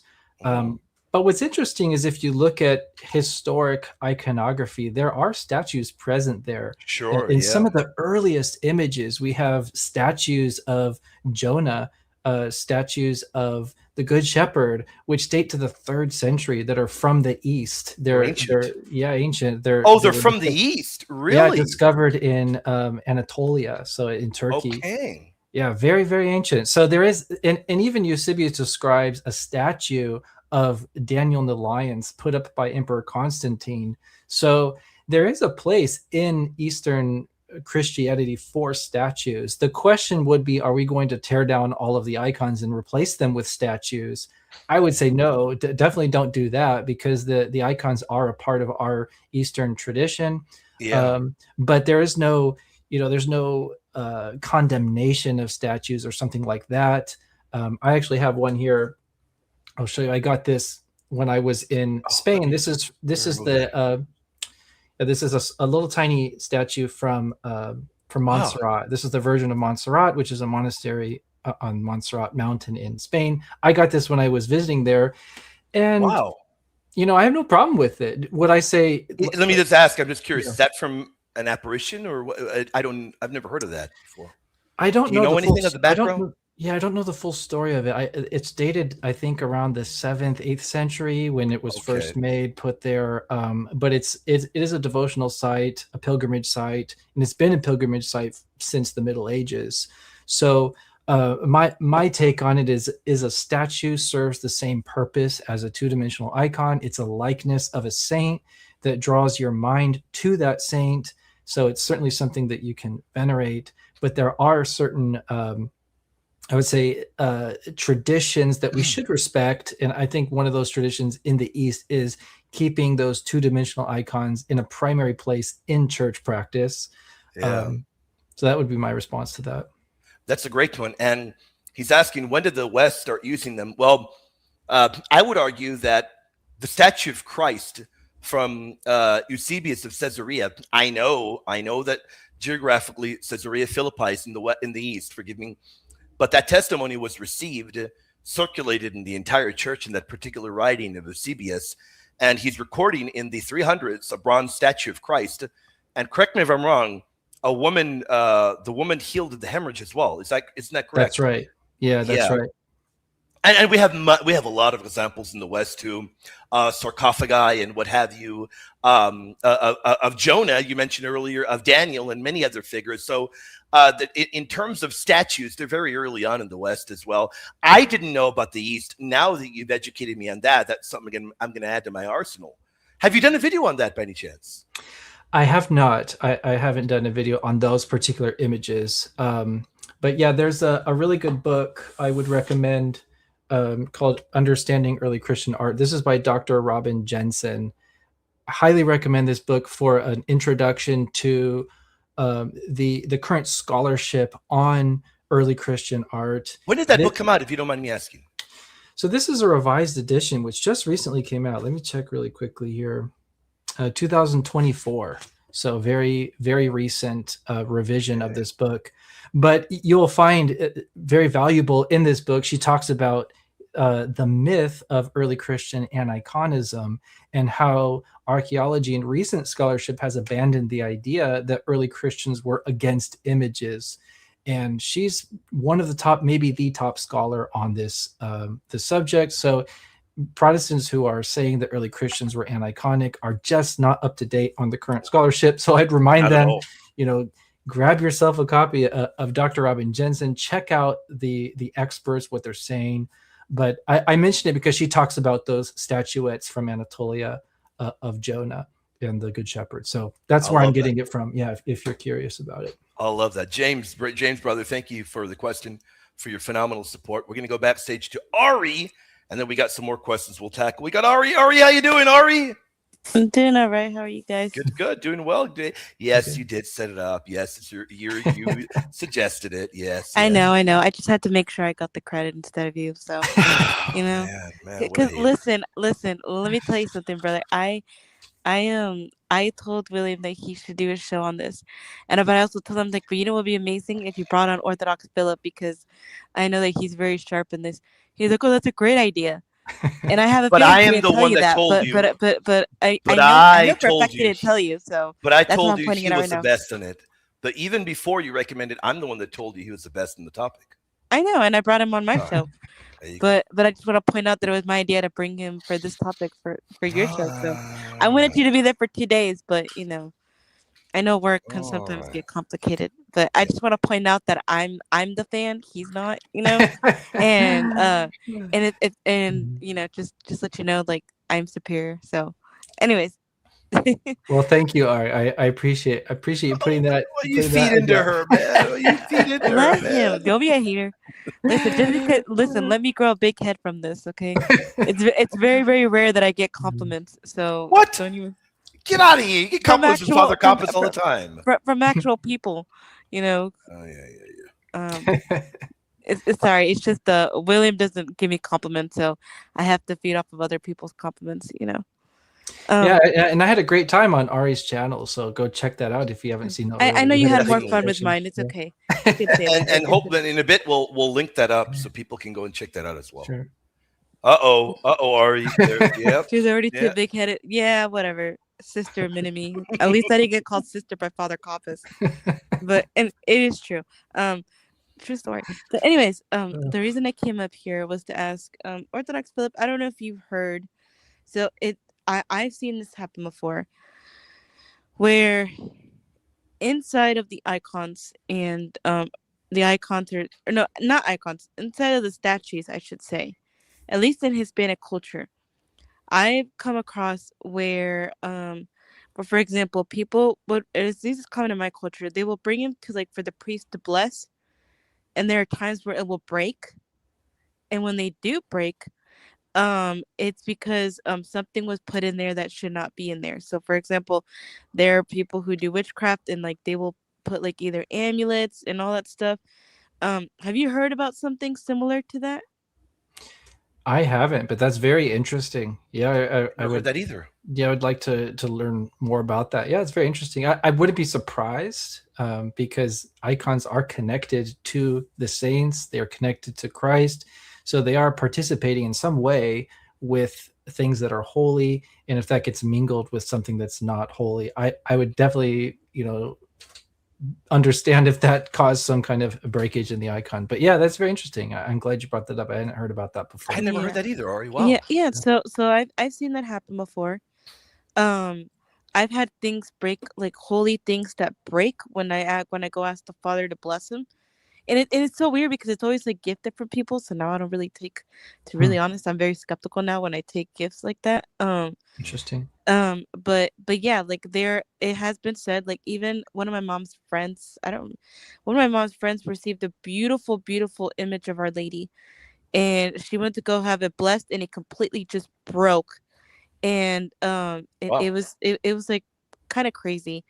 And it broke in front of the priest, and the priest was like, "Did you know that this had it in there?" And they're like, "No." And they're like, "Where did you get this?" Like, "Oh, it was a gift."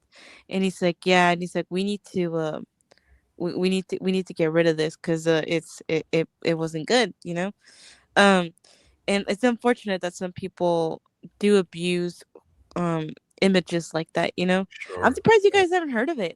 I've seen it happen a lot. Ari. You got me out. I'm googling it. You're right though.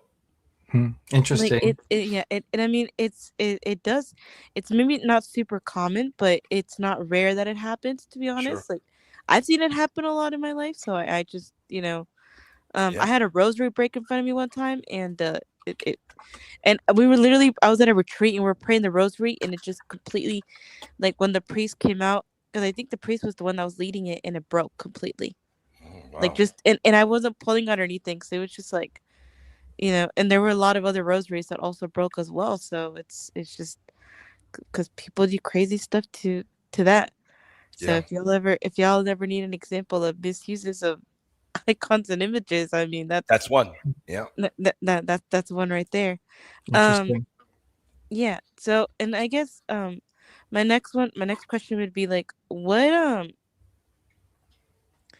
do you think it will take for Protestant brothers and sisters to accept icons and veneration of icons and statues, brother? Because I know you studied the topic, and I know that you've done your due diligence, do research on it. But like, what, like, out of the stuff that you've seen, what do you think would be convincing enough for them to be like, you know what, maybe this isn't as bad as I was told it was? Yeah, I think I have the answer to this.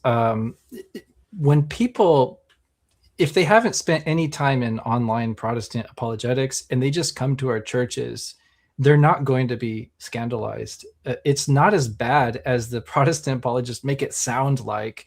They say, oh, they're bowing down before images. It's like, it's not that dramatic.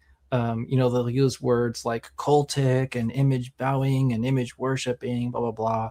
But it's like when you see it in practice, it's very obvious that the most important thing to us in the church is that Eucharist. That's at the forefront. That's elevated. That's what we're facing. That's what we're bowing towards. And we have a whole, it's very obviously the focus of our worship is Christ. But we do kiss an icon when we walk in the door, but it's not, it doesn't come off as scandalous in practice as it sounds when a lot of people talk about it. So I think people who just come in and they're inquiring and they kind of see it with their own eyes find it much easier to understand these things because they can see what's happening with their own eyes. I think the imagination plays games with us sometimes. If people are describing things, you start imagining the worst possible expression of that thing. So that's why I would say is people who are really hung up on this, just visit a church and see what they do. And I think it won't be as bad as they think. And then just not listening to some of these voices of Protestants who really have no experience with this stuff at all. They've probably never even been to an Orthodox church. They don't understand the original languages or the original cultures. They don't understand the patristic writings. They really don't know a lot about these things. And they're hyping this up to be so much bigger than it actually is. I really believe that historically Protestantism is reacting to abuses of images, not to actual authentic, healthy Christian practices. In the West and the East, there have always been abuses, like you were talking about, Ari. And I think that's kind of what triggered some of the reformers. And then they just kind of threw the baby out with the bathwater and went too far with it. But yeah, I haven't really seen anybody have a problem with it in person. It's always online. It's only online that people are really outraged over icons. I agree. Yeah. Mm-hmm. Yeah. And one last thing. Do you think that maybe we can exaggerate when we use icons and images? So, for example, I know in the Hispanic culture, again, because again I'm Mexican and I see a lot of these things. We, like, one of the big things that we get really, really, like, a lot of backlash for, again, especially with Protestants, is the way that we venerate Our Lady. And there are times where we will bring out huge statue of Our Lady, icons and stuff. We have a whole day to her. And they're like, even in Mexico, they will do like a whole procession with a huge statue of Our Lady. And they're just just it's just to really, really, it's just to venerate her. Do you feel like sometimes it could come off as too extreme when on the uses of icons and images? Do you think there's such a thing, or maybe we can fall too much into it, where we lean on it too much? I don't know if that makes sense, but yeah, it makes sense. I would say it's really difficult to judge somebody's, if they're going too far or not, because it's a matter of the heart, right? If they believe that this is some magical item or some kind of goddess, or obviously that's wrong, but it's really hard to judge that. And I think that maybe from an outside spectator perspective, some of these things might seem too far, which aren't too far, because the people who are doing them have really good and genuine intentions with them. Of course, honoring Mary is a good thing. And if your way of honoring Mary looks scandalous to somebody else, well, it doesn't matter what they think, because what matters is what's in your heart. So I can't really say, the people in Mexico, when they're doing this, when they're lifting up Mary, I can't judge what's in their hearts. I would always assume that, they are doing this to honor Mary, and there's nothing wrong with that. But there could be people who are just not very educated on the faith, or maybe they don't really know what they're doing and they go crazy. It probably does happen. So I think education on the faith is very important to kind of keep people from going too far, because really at the end of the day, what's in your heart is the most important thing. What you're doing with your body is even if it looks bad, it's not necessarily bad if you're doing it for the right intentions. So that's what I would say about that. Yeah, it's because it again, it's very, very common. We, as like, especially in my Mexican culture, we're very huge in Our Lady. We have, like, a lot of us have a huge devotion to her, and obviously I can see from an outsider perspective why we would get backlash for it, because it does look really crazy. I mean, we know how to throw a party for Our Lady, and so we love Our Lady very much. And Amen. obviously the huge statues and the stuff that we do, like, for some people it looks weird even when you do it here in the US. But in Mexico, like, it's such a common thing, and like, we don't really think of it as idolatry. We think of it, well, like, we're just, we're praising the Mother of God, and like, why would we not? But yeah, I just wanted to get your thoughts on it, whether whether do you feel like it could fall into the extreme level, because I know some people in general have a hard time even just praying to Mary. And Sure. so just even like with the images of her, I know people are like, that's weird, and Too far for them. Yeah. it feels too far for them. So yeah, I just wanted to get your thoughts on that. But yeah, thank you for that. For sure. Yeah. Ari, thank you for coming up, Ari. Great talking to you, Ari. Yep. Thank you so much. God bless you. And remember, bless. I'm better than William. It was my idea. Just want to point that out. At least he didn't call me Nana Mike. Yeah. And also shout out to my homie Nestorius. That one's for Hollis. By the way, it's an ongoing joke. I'm not actually Nestorian, but like, yeah, it's a joke. It's just Rosarium started it, and then I just continued it, and so now every single time it's a streak that I have going on where I come up and I say, it's been a while. Shout out to the homie Nestorius. And so God bless you, Ari. Talk to you soon. All right, Bronca. Yes, great question. William, the Shroud of Turin, it's the face of Jesus. Is that how and why his face is depicted in crosses and books? That similar look. It is, Brother Bronca. It definitely is. You're going to find, and thank you for the support. Thank you for the great question. You're going to find a lot of imagery of Christ looking a whole lot like that right there because of the shroud. Yes, you are definitely right. You'll find it in on crosses and books, and I would even argue even in film. Isn't that right, Orthodox Philip? You can find it in film as well, and that will be the particular reason. It's a very common one. Yeah, and I love it. I love it. Do you all have any particular thoughts on the shroud, or is that just something you all have never really think about? I'm curious about that. Bronca, you inspired that question. Yeah, it's a great question. It's a fun topic, I think. Yeah. So my personal take is on my reading about it, and I've heard different presentations on it too. Yeah. And I think the evidence is quite compelling for me personally. I think that, it has a really strong case of authenticity with its relations to the East.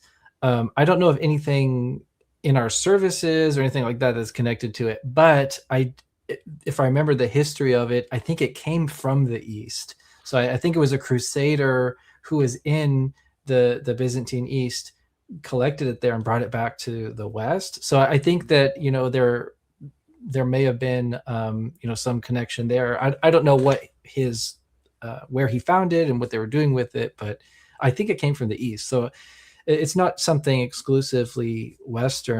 Right? Yeah. So I think Orthodox are free to form their own opinion about it. To enjoy the image or even use it. Okay. Yeah. All right, but he does. I have to say that the image does look like our icons of Jesus. He looks exactly like how we depict him. So we would certainly have no problem with the way he looks. I mean, if you see Orthodox icons of Jesus, he has a similar beard and hair length and everything. Yeah. It's a great question, Bronca. Great one. And Daniel, by the way, Daniel loves playing devil's advocate, so be careful, man. we're glad he's not back here, man. Which, by the way, Daniel, you are invited to come up if you want. Daniel is great. Future deacon, pray for him. If there was an icon of the devil alone, would bowing down in front of it and worshiping God be considered idolatry? So that's a good one. And I hope nobody goes out there and makes this an icon. It wouldn't be an icon. Let's just say an image of the devil alone. What are your thoughts on that? Yeah, he's really, you know. He's He's pinpointing the philosophy of icon. I love it. It's a technical question. It's a good one to ask because it tests your principles of iconography. I like that.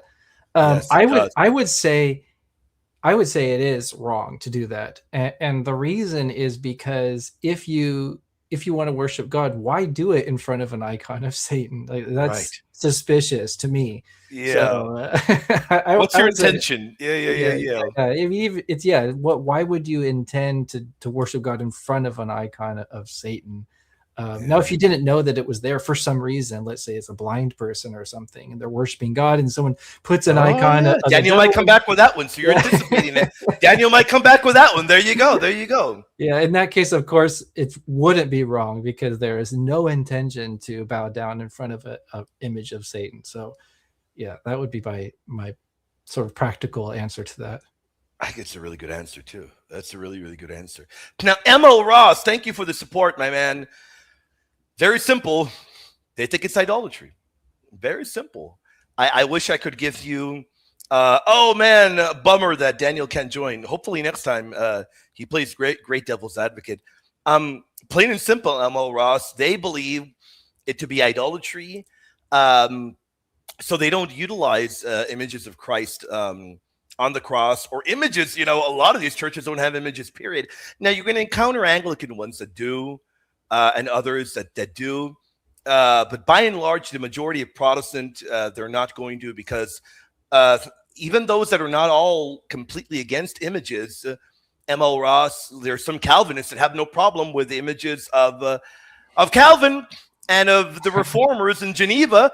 There are enormous statues. Did you all know that in Geneva, there are enormous statues of Reformers? And then you ask them, well, why is that acceptable and not images inside the church? Well, there it is. Well, it's inside a church.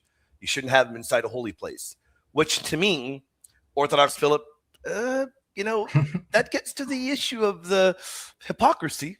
Yeah. You know, Emil Ross, I think it's a little bit hypocritical.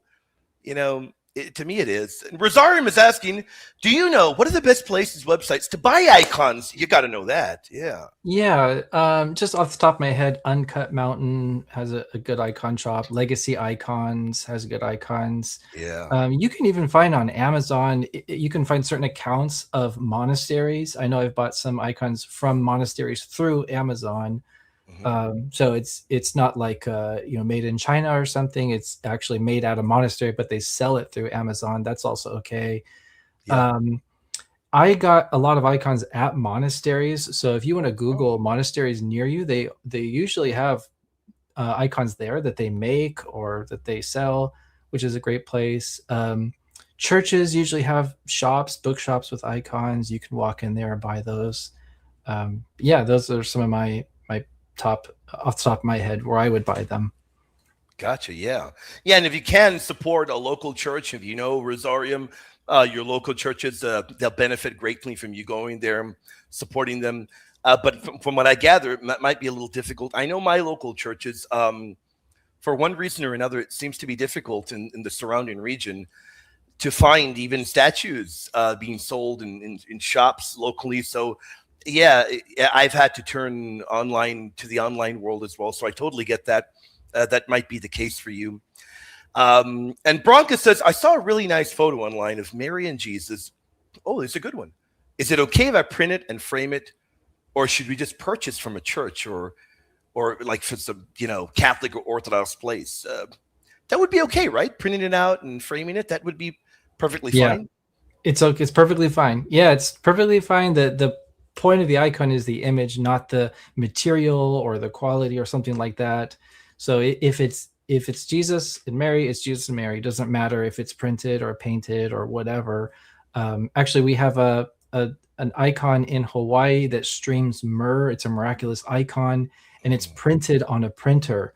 So it was a very important lesson on icons for many Orthodox people who said, no, the only real icon is icon that's painted with egg tempera paint.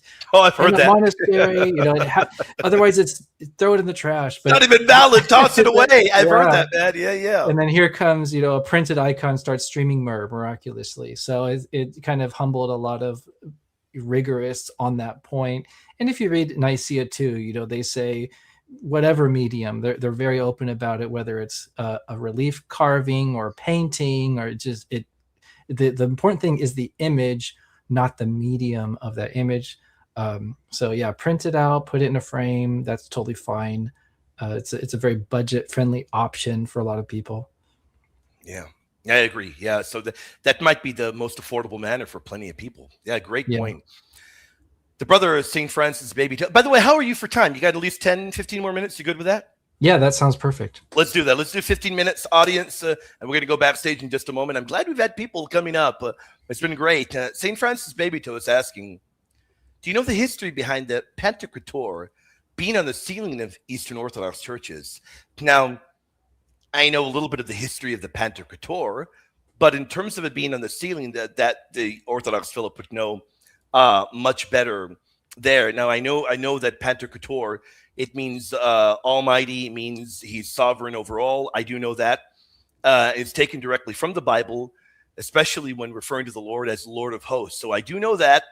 And I do know what the image, what it's depicting. It's one of my favorite ones, if not my all-time favorite Christological one, because we know that on the one side, on the left side, correct me if I'm wrong, I hope that I'm right about this. I've read it in multiple books. On the left side, it depicts Christ as judge. He is the judge, echoing various places in the Bible. And then on the right side, from the perspective of the one looking at it, he's gentle, calm, merciful, which he is. We know that from Jesus as well. So it is really meant to depict Christ as fully just. We know he's all holy, just, merciful, the just, merciful judge that he is, that he truly is judge. And along with being judge, he truly is merciful. He is compassionate as well. I hope that's correct. That's what I've read. But in terms of it being on ceilings, you'd be the expert on that. What would you answer to that? Yeah, that's and that is one of the pious interpretations of the Pantocrator icon. Oh, so that's not correct. That might not be correct then. Well, you won't find it in St. John of Damascus or St. Theodore the Studite, but it's certainly something that Orthodox people will say, and they'll interpret that way. And there's nothing wrong with it. It's not like it's heretical or something. But gotcha. Yeah, I would put it maybe. Would that be your opinion, though? I'm just curious. Would that be your opinion, or you really don't have? So I know that certain iconographers intend that in their icons. In that sense, yes. But maybe not the original. Maybe not the original. Yeah, correct. Yeah, I don't know if the originals had that in mind, but certainly iconographers today will paint their images of the Pantocrator with that in mind. Yeah, that kind of pious interpretation. So that's what I'd say about that. But I really like this question because it hits on a very interesting vein of thought for me, which is a particular niche of early Christian studies is how did early Christians use icons in their churches? And it's a very fascinating subject. It's also a very mysterious subject because most of the churches, obviously, from the early church are gone. But there are a few clues we have about them. And the best information we have about early Christian churches are in those basilica churches from the 4th and 5th centuries. Most of them are in Italy because they weren't smashed and destroyed by iconoclasts like ours were in the East. Yeah. But yeah, you'll see really beautiful basilica churches in Ravenna. There's one, I believe it's called St. Paul of the Outside Walls. It was a 4th century basilica that burned down. But before it burned down, there was I think he lived in the 17th century. He painted a picture of what it looked like on the inside. So we know what it looked like. And so we have a kind of idea of how those early Christian basilica churches looked like in their original interiors. And something you notice when you compare all of these churches is there's always in the apse, that's at the very front above the altar, there's an image of Jesus. And it's not always the same kind. Sometimes he's with saints. Sometimes he's not with saints. Sometimes he's in a pasture. But regardless of how the scene is portrayed, there's usually always an image of Christ toward the front above the altar. And the original basilica churches didn't have a dome over them. It was a sort of long, narrow church that didn't have a dome in the middle. So my understanding of it, and I think Leonid Uspensky talks about this in his theology of the icon books, and I kind of agree with him, is that icon above the apse in the Byzantine world just sort of moved up over time. And it could have been architects in the Byzantine Empire, maybe in the original Hagia Sophia, or maybe the new Hagia Sophia, the one that's there today. They just planned it to where, okay, we're going to take this image of Christ above the apse and we're going to put that in the new dome that we've installed. But I think that has its basis to the very first Christian churches, which had an image of Christ by the altar.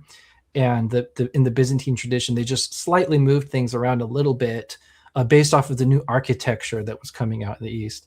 That would be my theory behind that. And I think if you want to, in fact, I would recommend this book, Theology of the Icon by Leonid Uspensky. He talks about the history of iconography in this book and answers some of these questions. But that's where I'm getting some of this information from. Got just about every book in icons, man. I collect them. I love it. It's a very, very interesting topic. But yeah, I think that's a great question. But I do think it's based on those early Christians. And I think in the very first churches, I think they had maybe an image of the Good Shepherd or something like that by the altar. I think history bears that out. Yeah.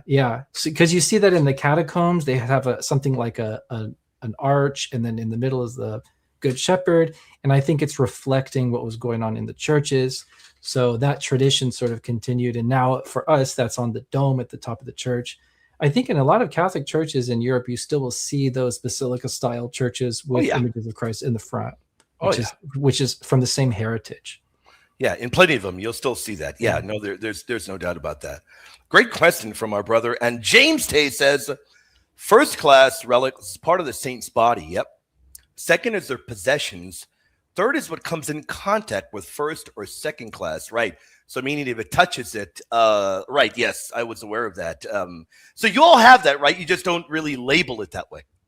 Yeah, I haven't heard these labels from other Orthodox people, but we have the same practice. Same concept as there. Yeah.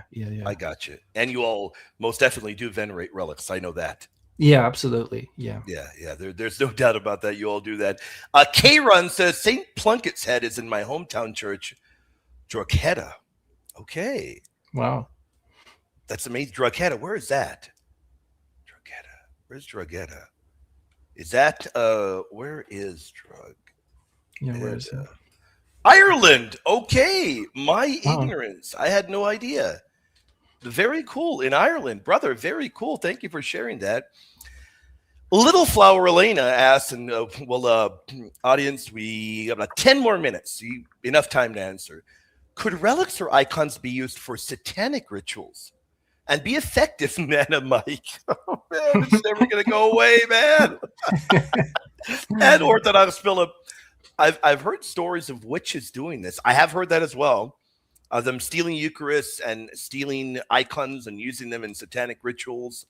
I don't know if they'd be effective, but they could definitely try and distort the the beauty and reality of what icons represent and what the Holy Eucharist truly is. What are your thoughts on that? Have you ever heard of icons being used in satanic rituals? That I have heard. Yeah, I wouldn't be surprised by that at all. The way that I understand icons' purpose is they're for us to direct our minds to these saints and to Christ. In that sense, I would say they're not effective if the people who are using them are not drawing their attention to Christ and are not serving him with those, then the icon is not really serving its purpose. Right. So in that sense, they're not going to be effective.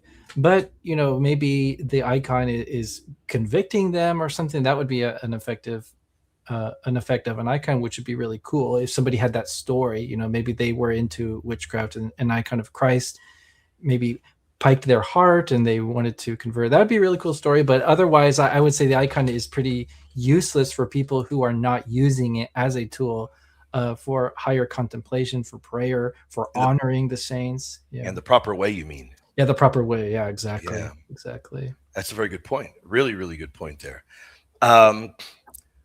Yes, definitely. Matt and Shannon says, yes, we'll remember somebody. We'll pray for somebody in their entering their last days. We'll do that in just a moment, definitely. And I think Matt and Shannon is back there, so we'll bring them up, and that'll be the final person we take up. Enrique Bolanos is asking, what is the official name of the Eastern Orthodox Church? Do y'all have an official name? Well, it's funny if you look at our official documents. On paper, we like to call ourselves the Catholic Church, which is very confusing for a lot of people. And we don't call ourselves that because it would be very confusing if you had two different communions calling themselves the Catholic Church. But you will see this in our fathers, in our writings, in our council statements, catechisms. Yeah. So I would say if there was an official name, we would use the same names, right? And I think even the Catholic Church identifies itself in some way as the Orthodox Church, you know, understanding itself as having. And even the Oriental Orthodox are going to say the same thing. Yeah. So it just, you know, we use language that try our best not to confuse people. But if we had to, you know, pick a name, we probably would go with the Catholic Church. That's what we say in the Creed. We believe in one Holy Catholic and Apostolic Church. That's in our Nicene Creed, and which is, of course, shared by Catholics as well. Mm-hmm. Yeah, and the Oriental Orthodox would use that as well. Yeah. No, there's no doubt about that. Enrique, thank you for your support. Yes, there you go, TJ. You got it, Oriental Orthodox. You are correct. Enrique Bolanos, God bless you, brother. Thank you for your support. And I do want to thank people. You guys have asked some tremendous questions tonight. I mean, have had great guests. You guys have asked great questions. I'm happy to say you guys are incredibly smart. You guys are great. And I want to thank you all as well for your support. It means a lot to me. You all are incredible and phenomenal. We want to bring Matt and Shannon up. I hope he's back there because I saw 3 different Matt and Shannon images. Oh, there. This is the correct one. Matt, how you doing, brother? Hey, how's it going? Christ is risen. Truly he is risen. Risen indeed, brother. We're risen indeed. God bless you, brother. How you doing? Not too bad. Sorry there were like 3. My browser kept crashing. Oh, okay. Yeah, I was wondering, but we got the right you. We got the right. Just keeps crashing. I think I'm the right me. Allegedly. Allegedly. Maybe, man. Maybe. So I got one for you. I don't know how I felt about this. So, as you know, I'm Byzantine Catholic now, and I'm following a lot of Orthodox iconographers on Facebook and things like that. Cool. Well, there was a really big iconography group, and there was someone in that group that they weren't painting it by hand. They were using AI to help generate it, but they were doing it very carefully. And it was like very accurate. And it was more Western, like the faces were more realistic. And I know there's theological reasons behind why they're not as realistic in the traditional sense. But they were pretty good. And when he would post it with like a whole history of that icon, the theology behind that icon, and how that icon could aid you in prayer. So at least on the surface, it looked like he was doing this with legitimate reason, but the dude ended up leaving the groups. I still follow him, but he ended up leaving the groups because he was just getting relentlessly hounded. Like, without mercy because he wasn't painting them by hand. And I was just wondering what y'all's opinion on using AI to generate icons, even if it's carefully, what y'all's opinion is. That's a great question. And I think I know the group you're talking about. I think I saw a post about that. Maybe the same Really? person. Yeah, Probably I it know. was really recent. I Yeah. think they might have even mentioned you in it, but Okay. Oh. Yeah, I find it a really good question. And because it's a very new question, we've never been in the situation where we had AI. So Right. I think a lot of people are trying to figure out what to do with that. Yeah. My intuition is basically, what are you doing with those icons? Like, do I want AI printed icons in my church? No, not really. I don't want to see that. But I'm not going to say don't use AI for any purpose if you're making icons. I even thought about using AI to restore icons. I had this idea before, to take early Christian icons and let AI kind of try to rebuild it. I haven't tried it yet, but I think it'd be a cool, scholarly experiment to see if AI can kind of help, in icon research, or maybe you want to have an icon and you're not going to put it in your icon corner. Maybe you want it for a decoration or something. I don't see any problem with that. Yeah. I just don't see anything wrong with using AI, and especially if the effect of that is directing your mind and your heart to Christ. Like, isn't that what it's all about anyways? Is the icon as a tool to help us in our prayer and our spirituality? So I would say really it depends on, and by the way, I have seen some distortions of icons made by AI. Obviously that's not okay. Like if they're getting the names wrong, or they're getting the faces or features wrong, that's there is a form in the icon that we preserve, because one of the patristic tenets of iconography is that it has to be connected to the prototype. It has to be almost like apostolic succession. The image has to be grounded in some way in that original, so that it's true. It's presenting something that's true and passed on. Is anything that's fake, made up imagination is not okay. So which brings up another great question is well, where is the AI getting the information to make this icon? Is it basing its image from other icons? If the answer is yes, then it probably is okay, because that's exactly what humans are doing. Or is it just making it up out of thin air? So I think that's kind of difficult to answer if you don't know the technology behind it. But now I can answer that.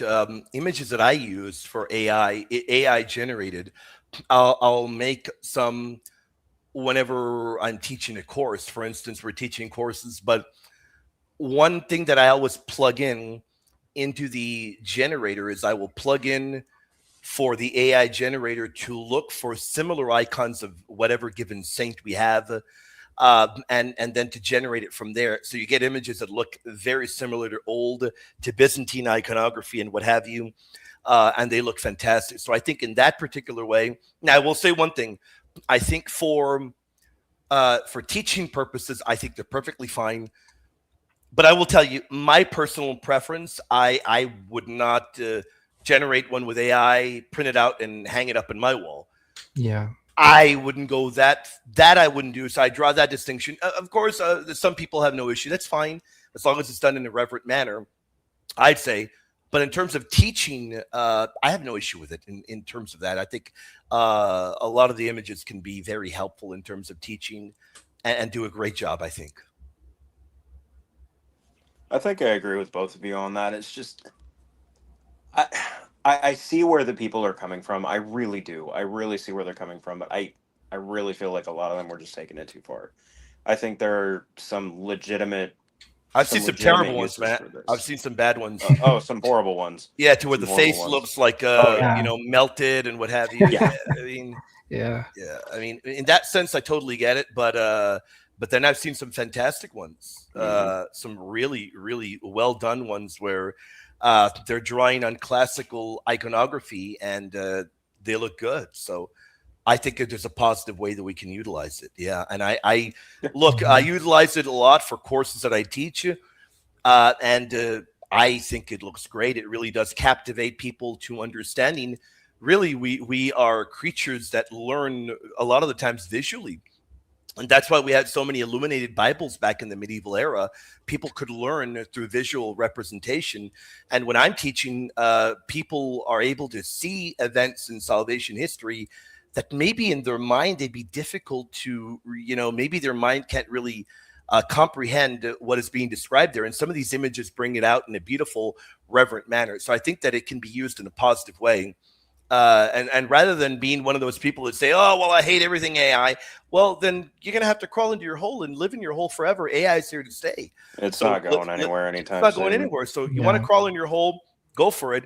Or do you want to say, okay, let us utilize it in a positive way? And I think we can definitely utilize it. I've seen people that are artists restore old images that are destroyed, icons, old icons, and do restorations on them to show what they would have looked like. This is great work. There's a way to utilize it in a positive way. And I think people that just look at people that say it's all bad, well, then they're negative about everything. And you're never going to convince them. I think there's got to be a balance, and if you're there's got to be a balance, or you're going to use it, you got to make sure you're using it for the right reasons, just like any kind of imagery. And we all know that God has a habit of taking something that might not be the greatest on the surface and turning it to be something good to spread His mission. Yeah. But yeah, that's all of us, man. All of us.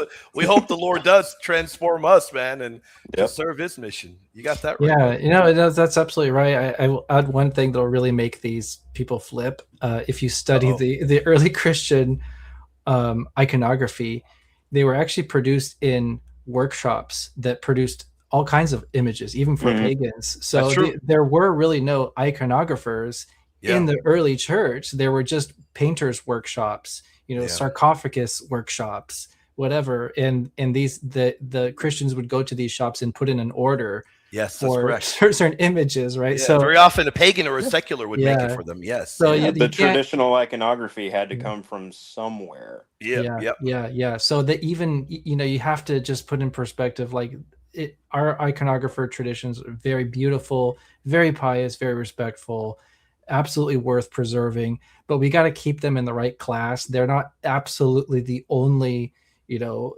possible way to produce an icon. We have to make a little bit of room for, some things. So yeah, I mean, if the pagan workshops can produce icons, I mean, why can't an AI? So I would say, just keep things in balance and don't take it too far. I think that's correct. It reminds me of that one shop that I'm not going to name it, but you'll know what I'm talking about. That one shop that sells beautiful icons, but everyone says don't shop from them because they also sell pagan stuff. You know the one I'm talking about. I know what you're talking about. Yeah. That's all I had for you guys. Yeah, great question. Brother, God bless you. Great talking to you, my friend. You take care, brother. Yep, talk to you later. Great talking to the brother Matt and Shannon. And with that, we'll close the doors to the dojo. I like to steal that. I stole that from Gary. We'll close the doors to the dojo. Let's close it with a prayer. If you don't mind, I'll close it with the brother James recommended. I think James vanished, but the Jesus prayer, of course. Let me do the litany of the holy name of Jesus, and hold on. Let me see that I got it correctly, and then we'll close it out. With the Jesus prayer, and everybody, we hope you've enjoyed the show. But before we even begin prayer, Orthodox Philip, I want to give you a chance to plug in your channel, plug in your webpage, anything. Where do you want to direct people to so they can go and they can see your stuff, they can check you out, and they can follow your work? Put in a plug, anything you want to plug right now, brother. The floor is yours, my friend. Yeah, sure. So my channel is Orthodox Philip, same name that you see on the screen. So just YouTube, Orthodox Philip, you'll see my channel come up. I do topics on iconography, early Christian iconography. I also like to talk about Bible topics. I'm really interested in Septuagint studies. And occasionally I'll do other topics, but those are sort of my two branches. If you're interested in those things, please subscribe. I'd love to have you over at my channel too. Absolutely. Audience, definitely subscribe, and we're going to pray. We do the litany and then the Jesus prayer. Would you mind joining me for the Jesus prayer as well, brother? Is that all right with you? Yeah, I'll stick around for it for sure. Let's do that. Let's do it. Litany of the Holy Name. We'll do that right now. And everybody, you want to tell you all, God bless all you all. Thank you all for tuning in. You guys have been great. Thank you for your great questions. Thank you for your great support. You guys are phenomenal. Lord have mercy. Christ have mercy. The Lord have mercy. Jesus hear us. Jesus graciously hear us. God the Father of heaven, have mercy on us. God the Son, Redeemer of the world, have mercy on us. God the Holy Spirit, have mercy on us. Holy Trinity, one God, have mercy on us. Jesus, Son of the living God, have mercy on us. Jesus, splendor of the Father, have mercy on us. Jesus, brightness of eternal light, have mercy on us. Jesus, King of glory, have mercy on us. Jesus, Son of justice, have mercy on us. Jesus, Son of the Virgin Mary, have mercy on us. Jesus, most amiable, have mercy on us. Jesus, most admirable, have mercy on us. Jesus, mighty God, have mercy on us. Jesus, Father of the world to come, have mercy on us. Jesus, angel of great counsel, have mercy on us. Jesus, most powerful, have mercy on us. Jesus, most patient, have mercy on us. Jesus, most obedient, have mercy on us. Jesus, meek and humble of heart, have mercy on us. Jesus, lover of chastity, have mercy on us. Jesus, lover of us all, have mercy on us. Jesus, God of peace, have mercy on us. Jesus, author of life, have mercy on us. Jesus, model of virtues, have mercy on us. Jesus, zealous for souls, have mercy on us. Jesus, our God, have mercy on us. Jesus, our refuge, have mercy on us. Jesus, Father of the poor, have mercy on us. Jesus, treasure of the faithful, have mercy on us. Jesus, good shepherd, have mercy on us. Jesus, true light, have mercy on us. Jesus, eternal wisdom, have mercy on us. Jesus, infinite goodness, have mercy on us. Jesus, our way in our life, have mercy on us. Jesus, joy of angels, have mercy on us. Did I lose? Where was I at? Hold on, I'm sorry. Jesus, King of patriarchs, have mercy on us. Jesus, Master of apostles, have mercy on us. Jesus, Teacher of evangelists, have mercy on us. Jesus, strength of martyrs, have mercy on us. Jesus, light of confessors, have mercy on us. Jesus, purity of virgins, have mercy on us. Jesus, crown of all saints, have mercy on us. Be merciful, spare us, O Jesus. Be merciful, graciously hear us, O Jesus. From all evil, deliver us, O Jesus. From all sin, deliver us, O Jesus. From your wrath, deliver us, O Jesus. From the snares of the devil, deliver us, O Jesus. From the spirit of impurity, deliver us, O Jesus. From everlasting death, deliver us, O Jesus. From neglect of your inspirations, deliver us, O Jesus. Through the mystery of your holy incarnation, deliver us, O Jesus. Through your nativity, deliver us, O Jesus. Through your childhood, deliver us, O Jesus. Through your most divine life, deliver us, O Jesus. Through your labors, deliver us, O Jesus. Through your agony and passion, deliver us, O Jesus. Through your cross and dereliction, deliver us, O Jesus. Through your sufferings, deliver us, O Jesus. Through your death and burial, deliver us, O Jesus. Through your resurrection, deliver us, O Jesus. Through your ascension, deliver us, O Jesus. Through your institution of the most holy Eucharist, deliver us, O Jesus. Through your joys, deliver us, O Jesus. And through your glory, deliver us, O Jesus. Lamb of God, who takes away the sins of the world, spare us, O Jesus. Lamb of God, who takes away the sins of the world, graciously hear us, O Jesus. Lamb of God, who takes away the sins of the world, have mercy on us, O Jesus. O Lord Jesus Christ, you have said, ask and you shall receive, seek and you shall find, knock and it shall be opened to you. Grant, we beseech you, to us who asked the gift of your divine love, that we may ever love you with our whole heart, word and deed, and never cease from praising you. Amen. Father, Son, Holy Spirit. Lord Jesus Christ, Son of God, have mercy on me, a sinner. Brother, thank you so much for joining, my friend. Thank you so much. And he says, young Mike the Bold. I tell you, man, these people are haters, brother. Thank you for joining me, brother. Thank you for having me, William. Yes, brother. It was wonderful. Thank you. Wonderful being here. We got to do it again. And I will tell the audience one thing that a lot of people do not know. I did try to get other people to join, to challenge us. And I have a few Protestants that are willing to in the future. They will join and they will challenge us. They were not around. They were not around today. But definitely the next time, they will join us. I promise you, they are very interested. That'll be fun. Good. Yeah, that'll be a lot of fun. Looking forward to that. Amen. Amen to that. God bless you, faithful. James, make us, O Lord, to have a perpetual fear and love of your holy name, and for you never fail to help and govern those whom you did bring up in your steadfast fear and love, who live and reign forever. Everybody, God bless you so much. And I do want to say, yes, thank you, Ari, for the recommendation, of course. But I'm the one that told you he's the best on this topic. I'm the one that told you. Orthodox Philip, God bless you, brother. You take care, my friend. God bless. Take care. God bless you, brother.